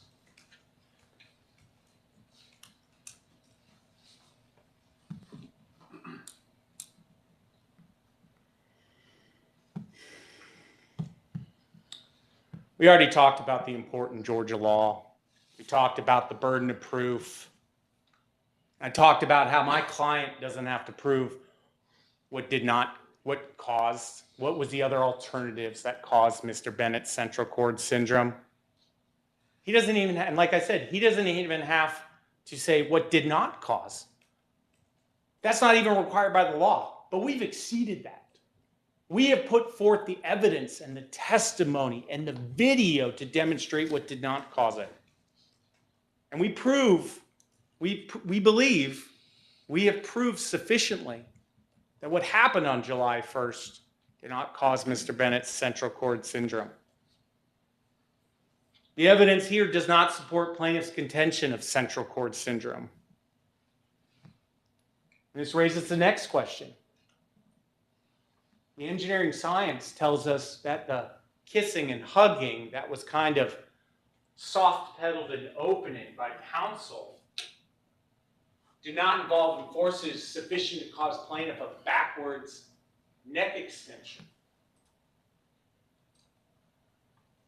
We didn't factor in the analysis, the experts on behalf of the defense did not factor in kissing or hugging of the guardrail. They factored in a worst case scenario because there was very little factual evidence. You know, there was no skid marks. There was certainly no photo of a guardrail at mile marker 126, mile marker 127. There wasn't even a picture of the guardrail at 134 that Georgia Department of Transportation got in some cheap money. We've never seen a photograph of the guardrail. But assuming worst case scenario, we had Robert Bailey and Amber Stern come up here and testify as to what are the forces at play and what was this acceleration? Assuming there was a collision with the guardrail. Assuming this tractor was underloaded and light. And assuming the guardrail was cement. just like a lightweight freshman running back running into a senior lineman. That is what the assumptions Mr. Bailey made. He assumed a light truck hitting a heavy guardrail. And even assuming that, he only came to 4.2 Gs, a minor crash impulse. But he's not the biomechanic. That's where Dr. Stern came in, with her background, with her many years of study. You know, and these experts are available to plaintiffs to hire too. That never really comes out.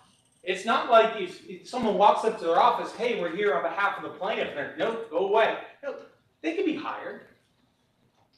But these scientists, these well-learned, educated scientists take this information and they come to the conclusion that, as Dr. Stern demonstrated,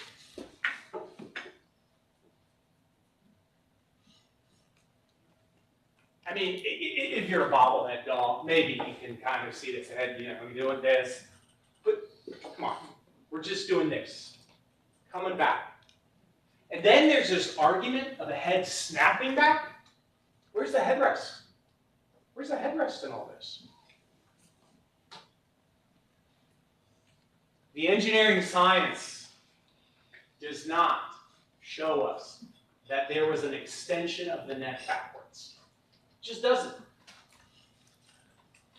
And plaintiffs could have put up their experts to describe the forces, to describe the biomechanics, even to explain how does it work that if you have a tractor and a trailer with air brakes and you hit them and they're both slowing at the same speed, how does that cause the trailer to ram into the back of the tractor and cause the head to snap back? This fifth wheel theory. The only person who posited it for the first time was Mr. Bennett on the stand. Never came up prior to. It was not, and that's why our experts didn't factor that in, because that was never in the testimony previously.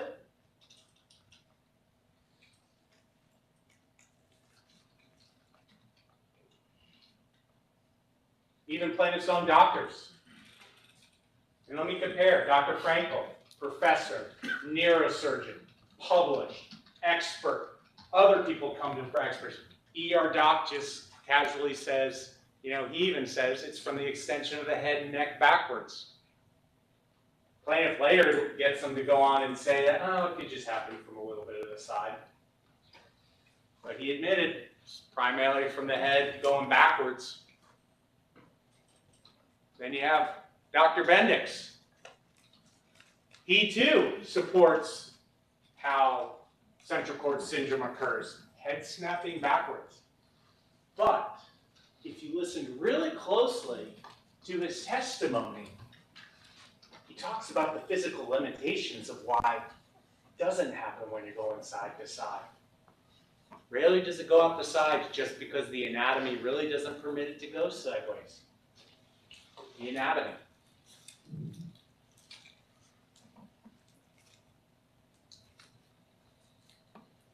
Dr. Bendix, in his testimony, primary surgeon who worked on Mr. Bennett after he left North Carolina Hospital, came back here to Georgia.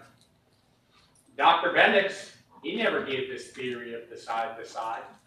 He never said, well, the head and going side to side, that could have caused it. He only testified in his deposition that was recorded, it was a head and extension, head and neck going backwards. Not only are these doctors who treated Mr. Bennett in unison of saying the head going backwards, extending, causing central cord syndrome, you know what they were also in unison about? None of them saw the video. None of them. Could have showed them. Didn't show them. Something happened. We're never going to know. You know, we have to piece it together with the experts, testimony, you know, the facts, the documents. You're just never going to know. And that is why we've asked you, jury. Remember at the beginning of my opening, I said, we need your help. We need you to Sherlock Holmes this, because we don't know. We can't figure it out. We have our doctors, and we believe it didn't happen here. The Central Court Syndrome did not happen on July 1st. Did it happen some other time? That's where you guys come in. That's where we need your help.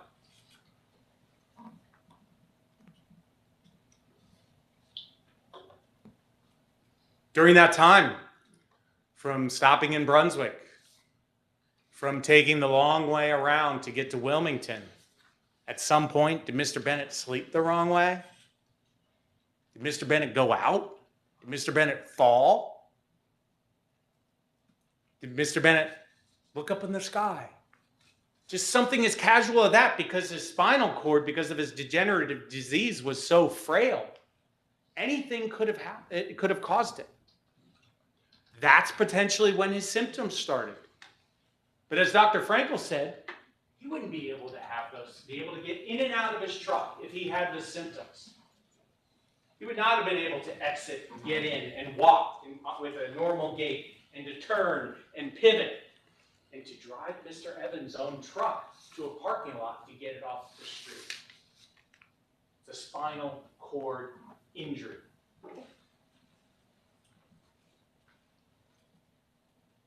Now, credibility is important. The judge read to you about credibility. You can't just take someone's word for it. You can't just assume because it was said right here that it's the truth. You have to listen to the testimony, and as the jury charge says, you have to weigh the probability or improbability of their testimony. And let me say that again, because that was a mouthful even for me. You have to consider the probability or the improbability of their testimony. And part of that credibility is asking why plaintiff's counsel didn't show you certain information. Why are there so many versions of July 1st and what happened? Was it a soft touching of the guardrail? Was it a kiss, a hug? Was it a violent collision? And whether it was hit or not, you got to listen to those 911 calls. Not one person in the 911 calls said there was a collision with the guardrail. In light of that, you have to weigh the credibility of the testimony of the person who really is the only one here today to talk about what happened.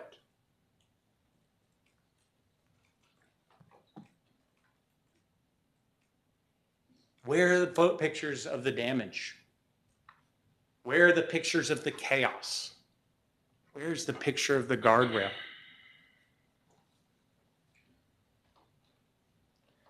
This was casually mentioned in opening as, hey, this just found its way into the file. Yet, in sworn testimony, with his attorneys present,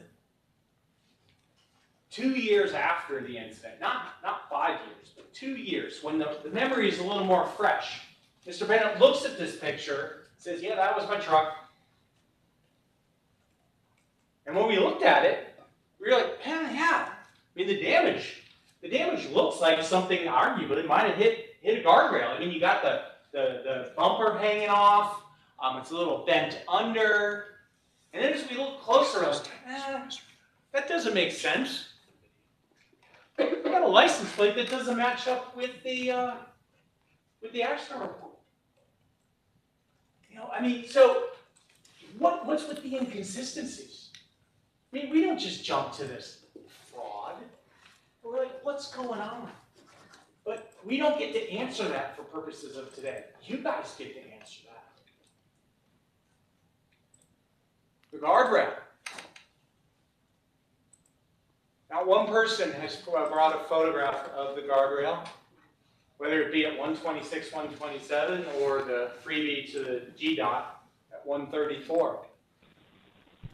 Austin 911. What's the address of your emergency?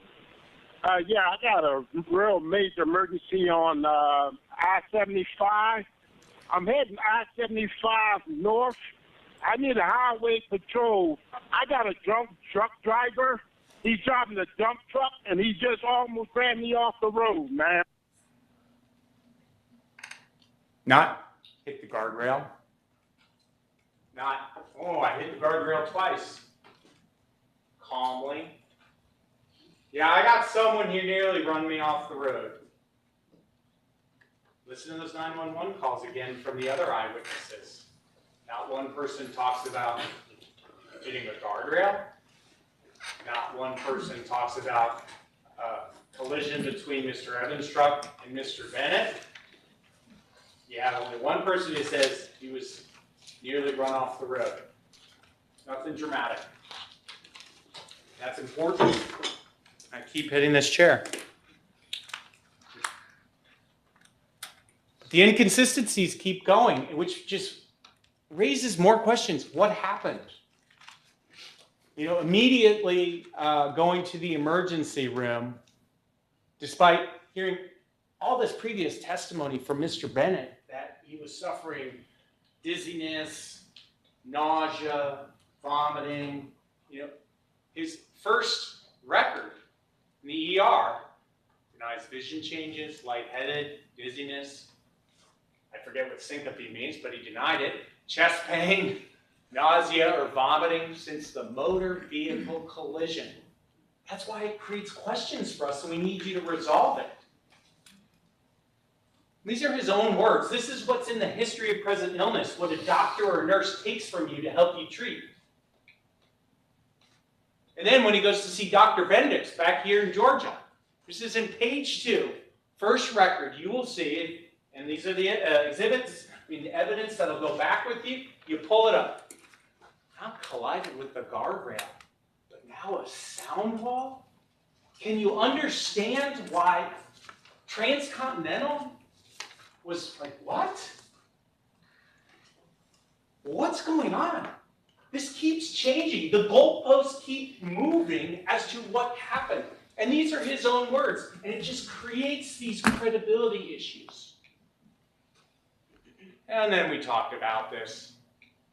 The free money to the GDOT. I just find it funny that GDOT just randomly threw out an invoice, without even verifying it, without even getting a picture. But we'll come back to that because it kind of goes to the honesty of my client. And then, of course, we have this for the credibility issue. To get from Brunswick to Wilmington, you go around like that? Credibility.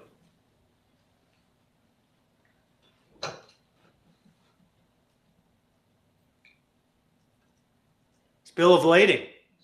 Miller Coors. It was stamped, received by Miller Coors for the load that Mr. Bennett was hauling for them, full of beer. Look back through the bill of lading.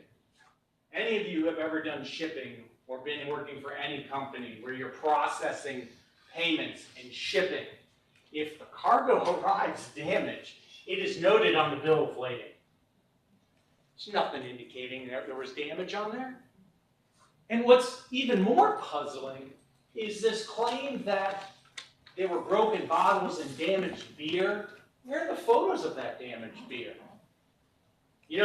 Any person who hears that there's damaged cargo from some accident they were in would have taken pictures or noted it for any claims that had to be made. There's none of that. Why didn't plaintiff present that? And it just goes from there. Then this beer is then just kept by Mr. Bennett, and then he provides it to some random people. The improbability or probability of the testimony is what you have to consider for credibility.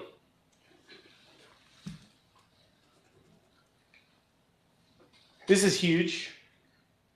We're human beings here. I feel for you, Mr. Bennett, and I'm sorry I'm sorry we have to meet under these circumstances, and I'm sure everybody's experiencing that. And even the last time we met, I said, I wish we could have met under different circumstances, like a barbecue. But for purposes of your job here, first off, when we were trying to pick you out of your jury, I asked, is there anybody who can't set aside their sympathy? Is there anyone here that their feelings are going to impair their judgment? If there is, raise your hand. You all kept your hands down. Consider that the first promise. That's a soft promise. That helps us pick yes. The hard promise was your oath. You raised your hands and you took an oath. Oaths are important. Not only are laws the bedrock of our society, it's our oaths, it's our handshakes, it's our following through with what we promised, and you took that oath seriously, and you agreed with the judge that you would perform an objective analysis without favor or sympathy. And that is what we're asking you here today. Weigh the evidence.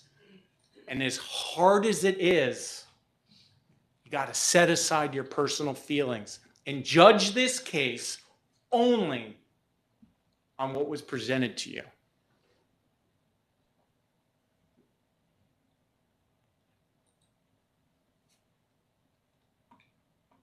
Come back to these pictures again. Hearing the evidence, or the evidence that we've presented, we believe that the incident of July 1 did not cause Mr. Bennett's central cord syndrome. The 2-minute repair. You recall I gave up here and I was given a demonstration of holding this bumper up, running around the cab, getting coat hangers and wire, getting under the hood somehow to wire it in under 2 minutes. And to get it to look like that, a person with a spinal cord injury would not be able to do that, adrenaline or otherwise. This isn't a bruise to your arm or your hand. This is a punch to the spinal cord that causes immediate difficulties with the signals that are traveling up and down your body. We've seen it in the football players. Bam! They're on the ground. That's a severe case. But in this case, even if it were minor, like Dr. Frankel testified to, there would still be dysfunction, Dr. Frankel said. Disability. Deficiency. You would not be able to see from a person suffering from even minor central cord syndrome doing what Mr. Bennett did and what he testified to doing. Got the video and his own testimony about what he was doing. And I talked about the climb. And then he drives 900 miles. So the medical science, the engineering science, and just what you can see with your own eyes and your common experience and understanding of this did not cause central cord syndrome.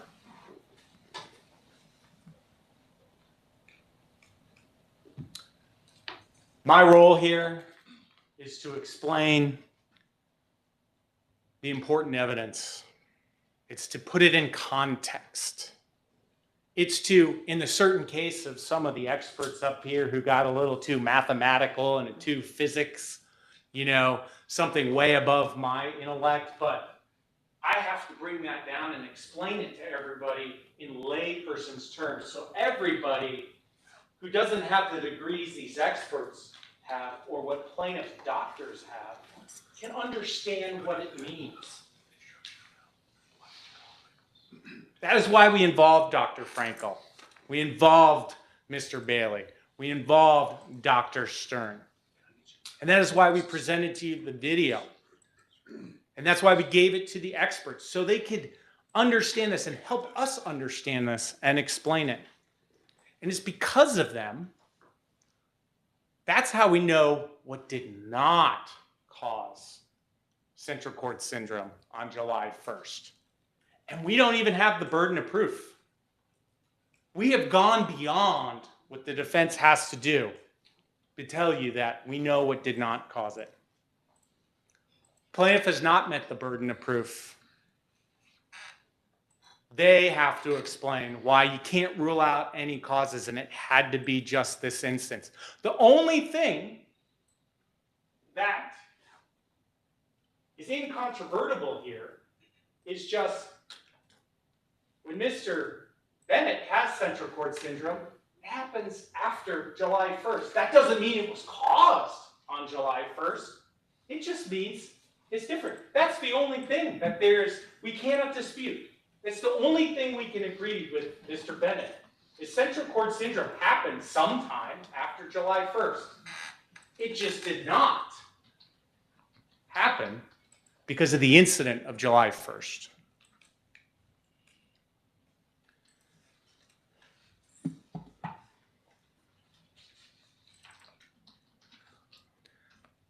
I kind of want to take you through the verdict form, but before I do that, let me read an important jury charge. Because, you know, the legislature and the governor passed a new law. It's law. Any issues with that law, that's to be taken up in Atlanta on Capitol Hill up there. But it's the law. We might not agree with it. We might agree with it, but it's the law and we have to follow. And the charge that His Honor read to y'all, albeit quickly, but I'll read it again. On the other hand, if you do not believe by a preponderance of the evidence that the plaintiff sustained an injury as a result of the incident in question, you should find for the defendants. And the form of your verdict should be, we, the jury, find plaintiff did not sustain an injury or injuries as a result of the incident in question. That's his instruction. That is the law. You swore an oath to follow the law. We all swear an oath to follow the law. And this is the verdict form. You're waiting on me. Yes, sir. Okay.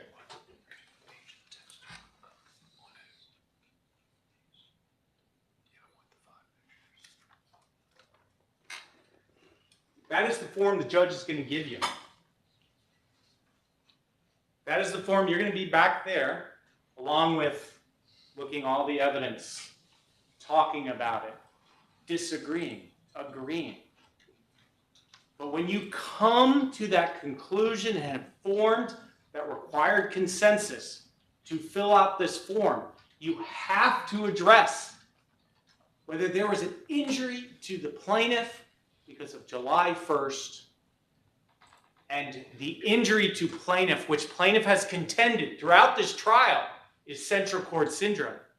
If you believe that his injury was not caused by the incident on July 1st, you have to check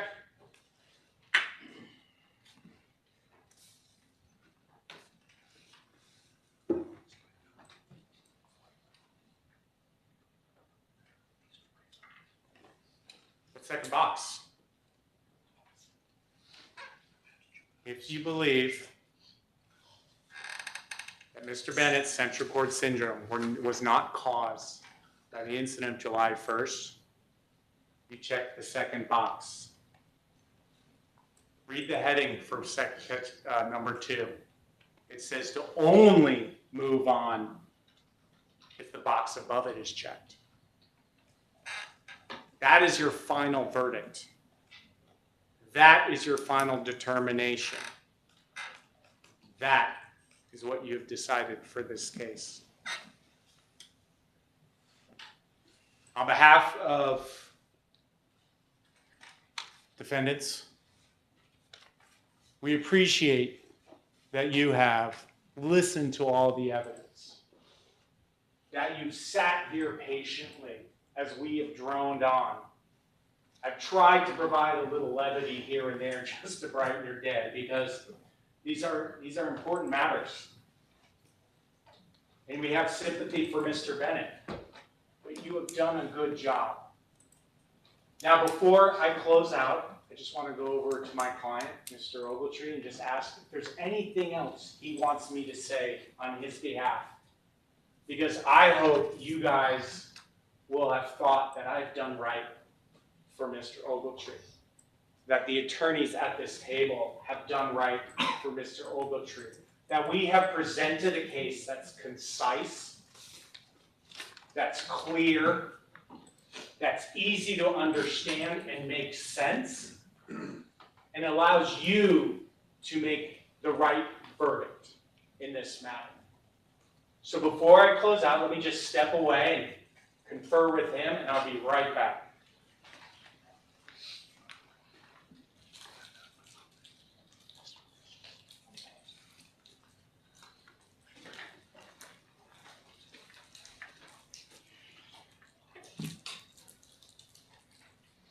Plaintiff's counsel has the right for a rebuttal. Just like you expect, he's going to come up here and say everything that guy just said is wrong. He's going to have that opportunity. But I want to leave you with a few questions that maybe plaintiff's counsel will address in his rebuttal. Why did he not show the video to the doctors? Why is your version consistent with truck number 4? Why does truck number 4 look like it is the actual truck that was in an accident with the guardrail? And the bill of lading, why no indication of damage? Feel free to stoop up if you want to see this. See if Mr. Scholl will answer those questions in his rebuttal. But otherwise, in closing, thank you for your time. Thank you for your attention. And on behalf of the defendants, we hope you find for not only my client, but also Ms. Dabbs, and find in favor of the defendants. But I will now turn this over to Ms. Dabbs. Thank you so much for your time. All right, Ms. Dabbs, closing? Yes, Everybody good? Okay.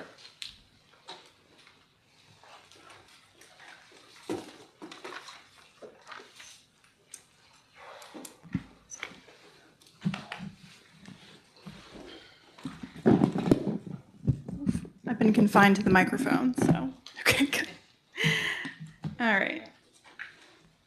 Is it stable? Thank you. All right. So you heard Mr. Scholl get up here and drag my client, the late Mr. Jeff Evans. He's obviously not here to defend himself, but I'm going to do my best today in order to do that for him. You've not heard from me much during this trial, but I've sat over here the entire time, just like y'all have, and I just want to leave you with my 3 impressions from this case. Number 1, Jeff Evans had a valid CDL, a clear MVR, and a current medical card. He had what the law required him to have in order to operate a commercial vehicle. And there's no evidence that prior to this incident, he had any other diabetic issues while driving. And that's why this law is applicable to this case. And you were charged on the defense or on sudden emergency, but just to make it convenient, I'll read it quickly to you. One who is confronted with a sudden emergency that was not created by one's own fault and is without sufficient time to determine accurately and with certainty the best thing to be done is not held to the same accuracy of judgment as would be required of that person if they had more time for deliberation. The requirement is that the person act with ordinary care under all particular facts and circumstances surrounding the situation. Number 2, the dash cam footage is telling. People with central cord syndrome cannot do what we saw Mr. Bennett do.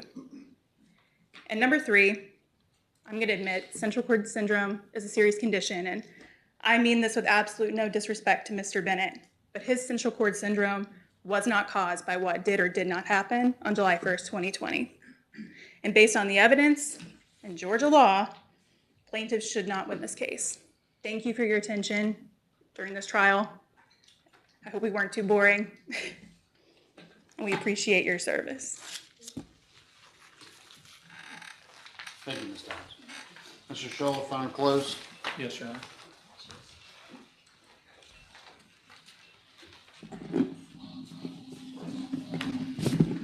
All right. I'm going to be as brief as possible. I know it's been a long day. I want to address these questions. Why not show the doctors the video? I told each of the doctors that testified in this case, I said, there's a video of my client getting out of his truck at the scene of the accident. He's walking around with no restrictions whatsoever. And they also said they all said that would not make any difference to me. I don't need to show them the video. I'll describe to them what the video shows. And it shows him getting in and out of the truck, no restrictions, no apparent issues at all. And Mr. Bennett admits he didn't have any symptoms at the scene. They started a few hours later, and the doctors looked at that and they said, that's no issue. That is what we'd expect to see in this type of case. Now, the truck damage that was brought in, and also on the testimony from Dr. Frankel, where he describes, well, you have sort of a paralysis and it gets better over time. That's like a stinger. Like if you're in football and you get hit and you get back up and it goes away. This didn't go away. This is a bruise. This is a damage to the spinal cord. It's forever. So I'm not really sure why that's applicable to his case. His symptomology and his MRI don't show what Dr. Frankel's describing. Now, the truck damage, there's not a lot of damage to the truck. I think there was an estimate for $4,000. They paid $3,800 or $3,600. And we said at the beginning, there's not a lot of damage to the truck. This isn't a case about blunt force trauma. This isn't a crushing type of injury. It's a movement type of injury for someone that had pre-existing stenosis. He had this narrow spinal canal. He didn't know about it. No damage to the trailer. That was brought up in the closing argument. Well, the fifth wheel is like a trailer hitch. So it's where the trailer connects to the big truck. And so you're not going to have damage to the trailer because it's part of the truck itself. So that's not really relevant. Now, his driving route, look, I don't really have an answer for that. I don't know why you would go. Now, he went to Brunswick because that's where the TA was. And his boss, Mr. Cavanis, had an account there. And they talked about that. So that's why he went to Brunswick. Now, the Wilmington, he did not take the quickest route as the crow flies. Mr. Bennett explained that. I will say from my experience, driving to South Florida, I drove home. It took me like 8 hours. I was real proud of myself. I went down to South Florida and I got there in like 8 hours because I left like at 3 or 4 in the morning. But driving back, I made the mistake of coming up 95. And it was just really, really bad. I mean, it was really a lot of traffic. A lot of truckers avoid 95. So I don't know if he described that well. But that doesn't mean he's lying about everything else just because he took a more circuitous route to his destination. He had his reasons for doing that, but I agree it's not the quickest route as the crow flies. The fifth wheel, he talked about the fifth wheel. They said he didn't talk about the fifth wheel or stopping in his deposition. He did talk about the fifth wheel. He talked about downshifting. He talked about all that in his deposition, and Mr. Bailey and Ms. Stern had access to all that.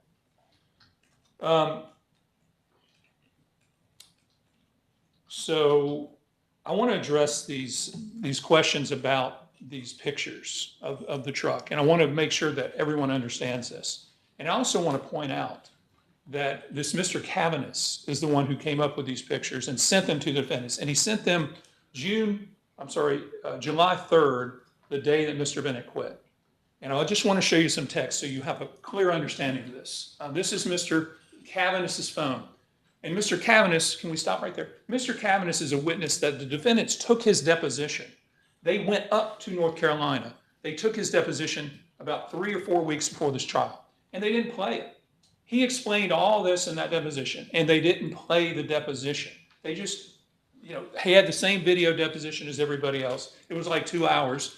You're probably glad you didn't have to sit through that, but he explained all this about the pictures and all that. But we do have his texts. These are in evidence. And this is Mr. Cavanis speaking with Mr. Ogletree on texts. And there's the estimate from Mr. Cavanis's mechanic, spark plug in Randleman, North Carolina. And if you see, it talks about the front bumper and the front bumper bracket and the front grille. The front bumper needs to be replaced. The same bumper they're saying was not damaged at all. And I'm sorry, this is a video. We can't really scroll through it quicker. So can you rewind it to the data? So there's the picture. Mr. Cavanis sent this to Mr. Ogletree. And that's July 3rd at about 3:30. That's a couple hours after Mr. Bennett quit. Mr. Cavanis sends him these pictures. And there's the pictures.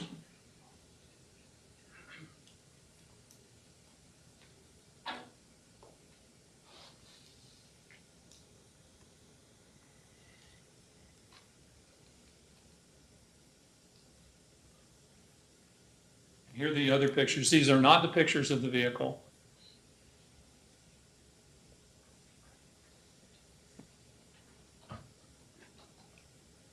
But Mr. Cavanis sent these to Mr. Ogletree, and he sent them 2 days after the accident. So they deposed Mr. Cavanis. They didn't play his deposition. He explained about all this.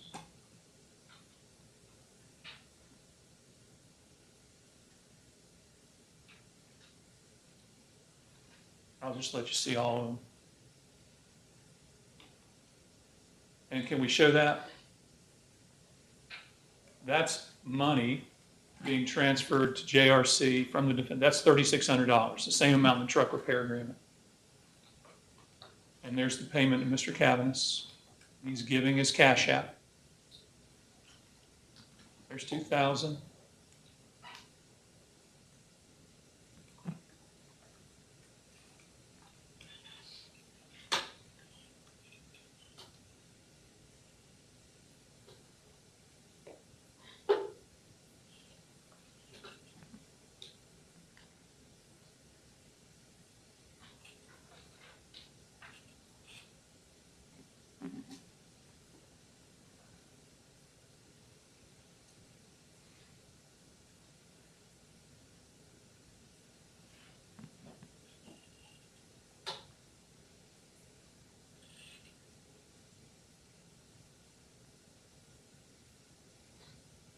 And that's the end of the text. And now I want to show you the text between Mr. Cavanis and Mr. Bennett. These won't be as long. It's not a video. I'll just show you the text. Sorry.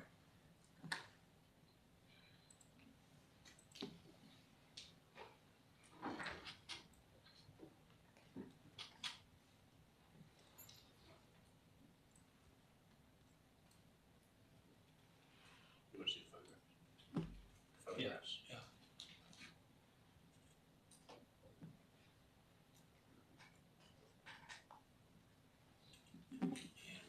That's where they showed where you sent the photograph. So it's not showing. Let me see if I can. Put it in a second. Yeah, sorry, Your Honor. So it says 5 photos that was sent by Mr. Bennett to Mr. Cavanis, and there are 4, we went over this in Mr. Bennett's testimony, you have them back as exhibits. There's 4 pictures of the dump truck and 1 picture, the one you've seen of Mr. Bennett's truck. And those are the 5 pictures, and that's what Mr. Bennett testified to. And all those pictures show the exit on exit 136, and that you can see the Zaxby's, you can see all the stuff. He took those pictures and he sent them before he got back to Mr. Cavanis. And there's no other text in Mr. Cavanis's text from Mr. Bennett showing any other truck he ever photographed and sent. Can you just go through those? Just scroll through them so you can see. And these texts were provided by Mr. Cavanis.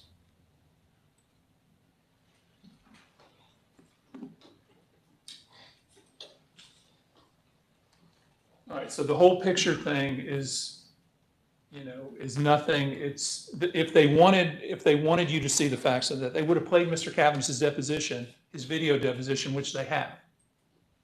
And they haven't played it. They're just sort of relying on this suspicion out there to try to claim that Mr. Bennett is not being honest. And it's not really appropriate. Now, there's tens of thousands of pages of documents, and there are inconsistencies because Mr. Bennett has to give his history every time. And sometimes there's, grapevine effect, and that happens in these cases. They're not big thing like the sound wall. That's not really a big deal. It doesn't change the reality that he hit the guardrail. But, you've got to put yourself in Mr. Bennett's position when this happened. He hit the guardrail. He followed the truck. He pulled over. He talked to the police. And at that point, he wasn't feeling any injury. He didn't have any symptoms at that point. So he's like anybody else. He wants to talk to the police and he wants to get out of there. He knows he's got the information of the other driver. He knows he's got to get back on the road. So he's sort of in a hurry to do that. And he doesn't think this is going to be anything for several days until he goes and gets surgery. He thinks he can get over this and this won't be anything. So you can look back at everything someone does after an accident. And some people don't even call the police. They just exchange information. And there's not an accident report or anything else because people have good faith and they do things with the expectations that, it's not a big deal. This will work out. It's just property damage. And then they have an injury that maybe has some delayed symptoms or, it doesn't really manifest itself till later. And you sit back and you wonder, well, why didn't you do this? Or why didn't you do that? And you can always do that. You can always look back. And all I can say is he acted like anyone would who thought they had just sort of a property damage. And it wasn't his truck, and he was just trying to manage that the best he could and get back on the road. He was honest about his symptoms. He's been honest the whole time about not having him at the scene, and they started several hours later, and they really got worse over time. And that's what he said. I just want to go over some slides, just a few slides, 5 or 6. Can we put the slides? The one, guardrail repair. Okay, damage to vehicle, 3, functional damage. That's from the officer, the trooper. He saw the damage to Mr. Bennett's vehicle. Spark plug repair, $5,000. $47.46. Next slide. They paid the guardrail repair for $3,800.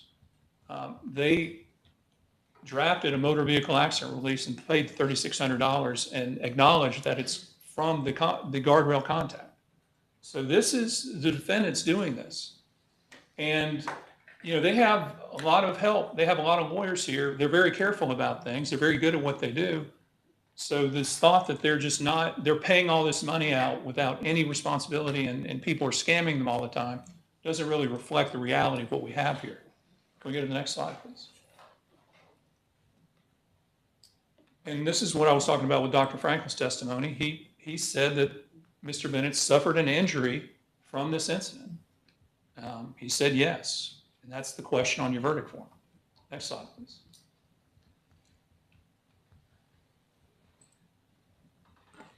Okay, this is alluded to. There's U.S. Express. That's what Mr. Bennett's vehicle was. That's who owned it or who leased it. It's on the side of his truck.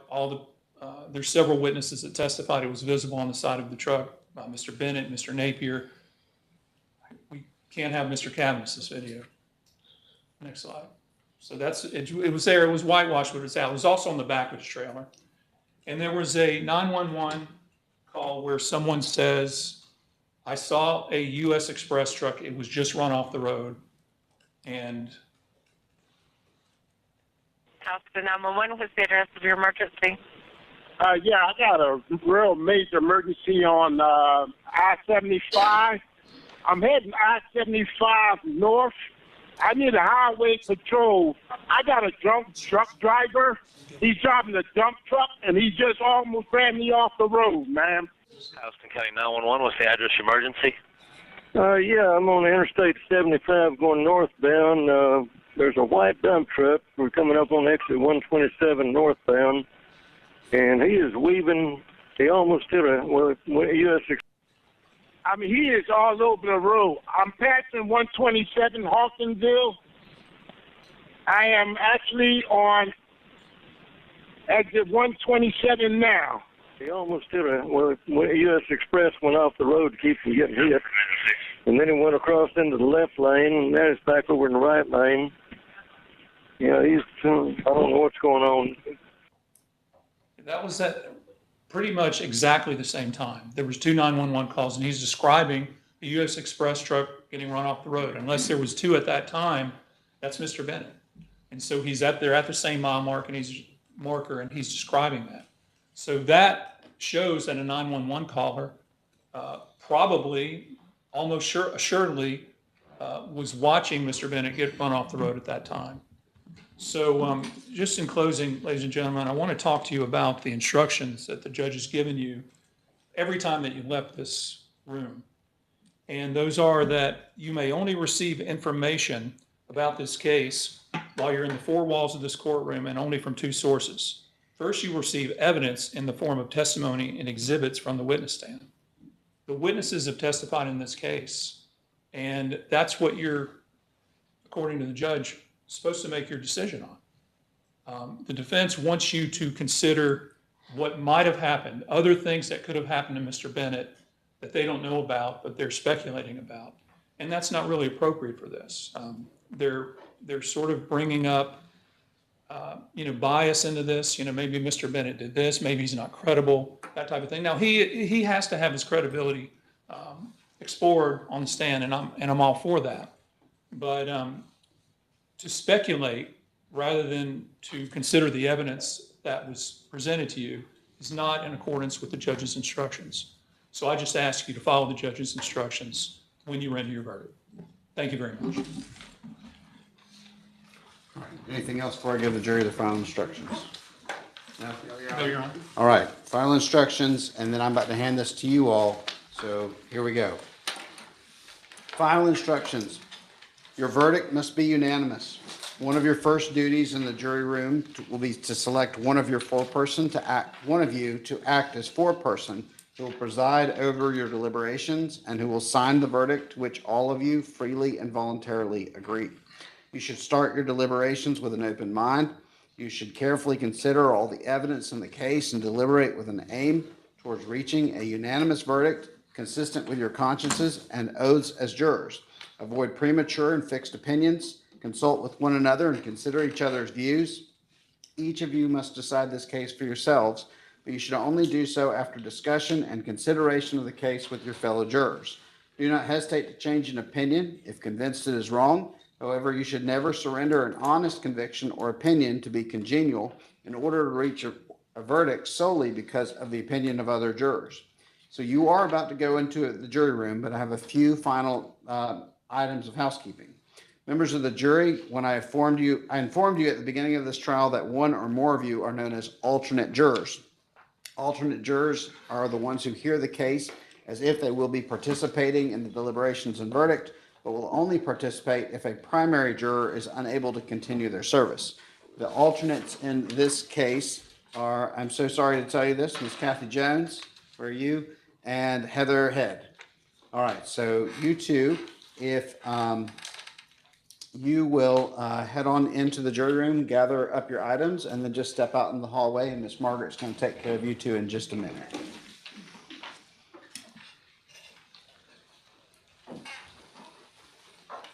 If it makes you feel any better, I was an alternate on a trial that took 3 weeks. So we're, all right, members of the primary jury, there will always be a bailiff outside of your door during the deliberations. If you have any questions for the court, you will write out that question and have your foreperson sign the question. Knock on the door, the bailiffs will respond. You'll fold the paper with the question for your privacy, hand it to the bailiff, and resume your deliberations.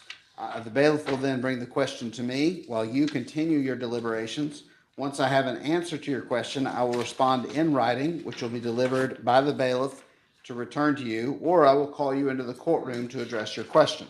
Once you have reached a verdict, you will follow essentially the same procedure as your questions, except that your foreperson will instead keep the signed and dated verdict form and bring it into the courtroom. I need to ask your foreperson a few questions about the verdict here in open court. When you return your verdict, I will ask your foreperson to please sit in this seat up here, closest to the court reporter. Now, before you begin your deliberations, you are going to turn off your phones, pass them over to the bailiffs who will keep them secure and returned after your deliberations have concluded here in phase one. Now, this is the most important part for y'all for tonight, considering it is 5:49.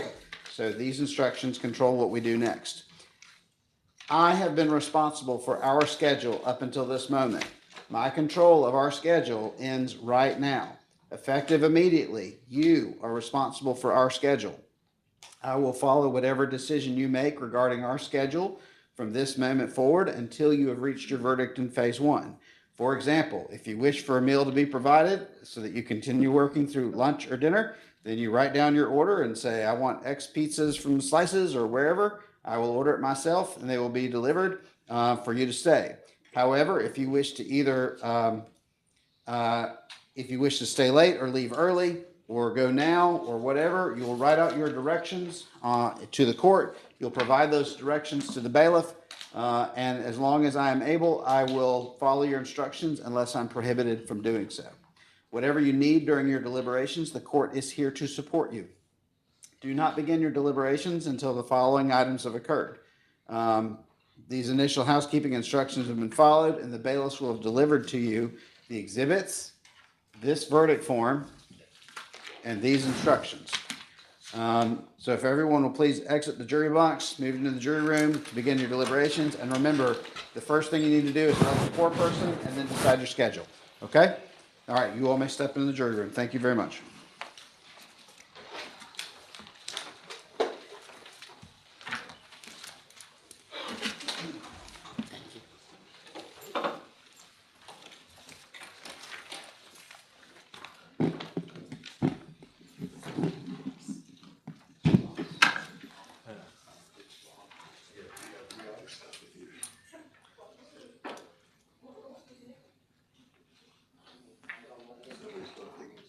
In just a second, we got to go through it. Not all of it's going to go out.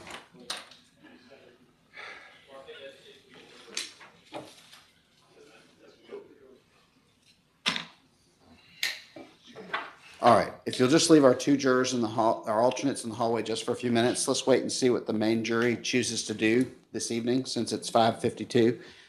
So we'll just leave them out there for just a second. They thinking that they not gonna start deliberating today. That's what they thinking. Yeah, that's fine. As soon as they give us that officially, what we're gonna do in the meantime is I've got a little bit more housekeeping to do with them, and we'll try to get them the exhibits tonight. So, all right, other than, obviously you can address it again. Let's just be very careful. So if you'll please state your objections again on the record for the plaintiff. Yes, Your Honor. Plaintiff objects to the inclusion of the sudden emergency defense. He objects to any argument about sudden emergency from the defendants in closing argument. Plaintiff also objects to the inclusion of language in the jury instructions that indicates that the trial could end if there's a defense verdict, because we think it prejudices plaintiffs in the case. And we also object to any argument by defense counsel covering that charge and arguing that the jury's services ended at the time they find for defense, for the defense. Perfect. Anything else? No, Your Honor. Any exceptions from the defense? No, Your exceptions Honor. from us, and trial brief we submitted addresses their arguments. Okay. All right, we're going to go. Let's do, at this point, then, let's go off record. Let's go through the exhibits. Y'all make certain you kind of sorted out what you want to talk about continuing witness. And then back on record, we'll go through continuing witness, and then we'll send the exhibits out. And then that way, when the jury comes back tomorrow morning, they can have it. Do y'all want to do that differently in any way, or is that okay? All right, then let's go off record. I'm muting the live feed.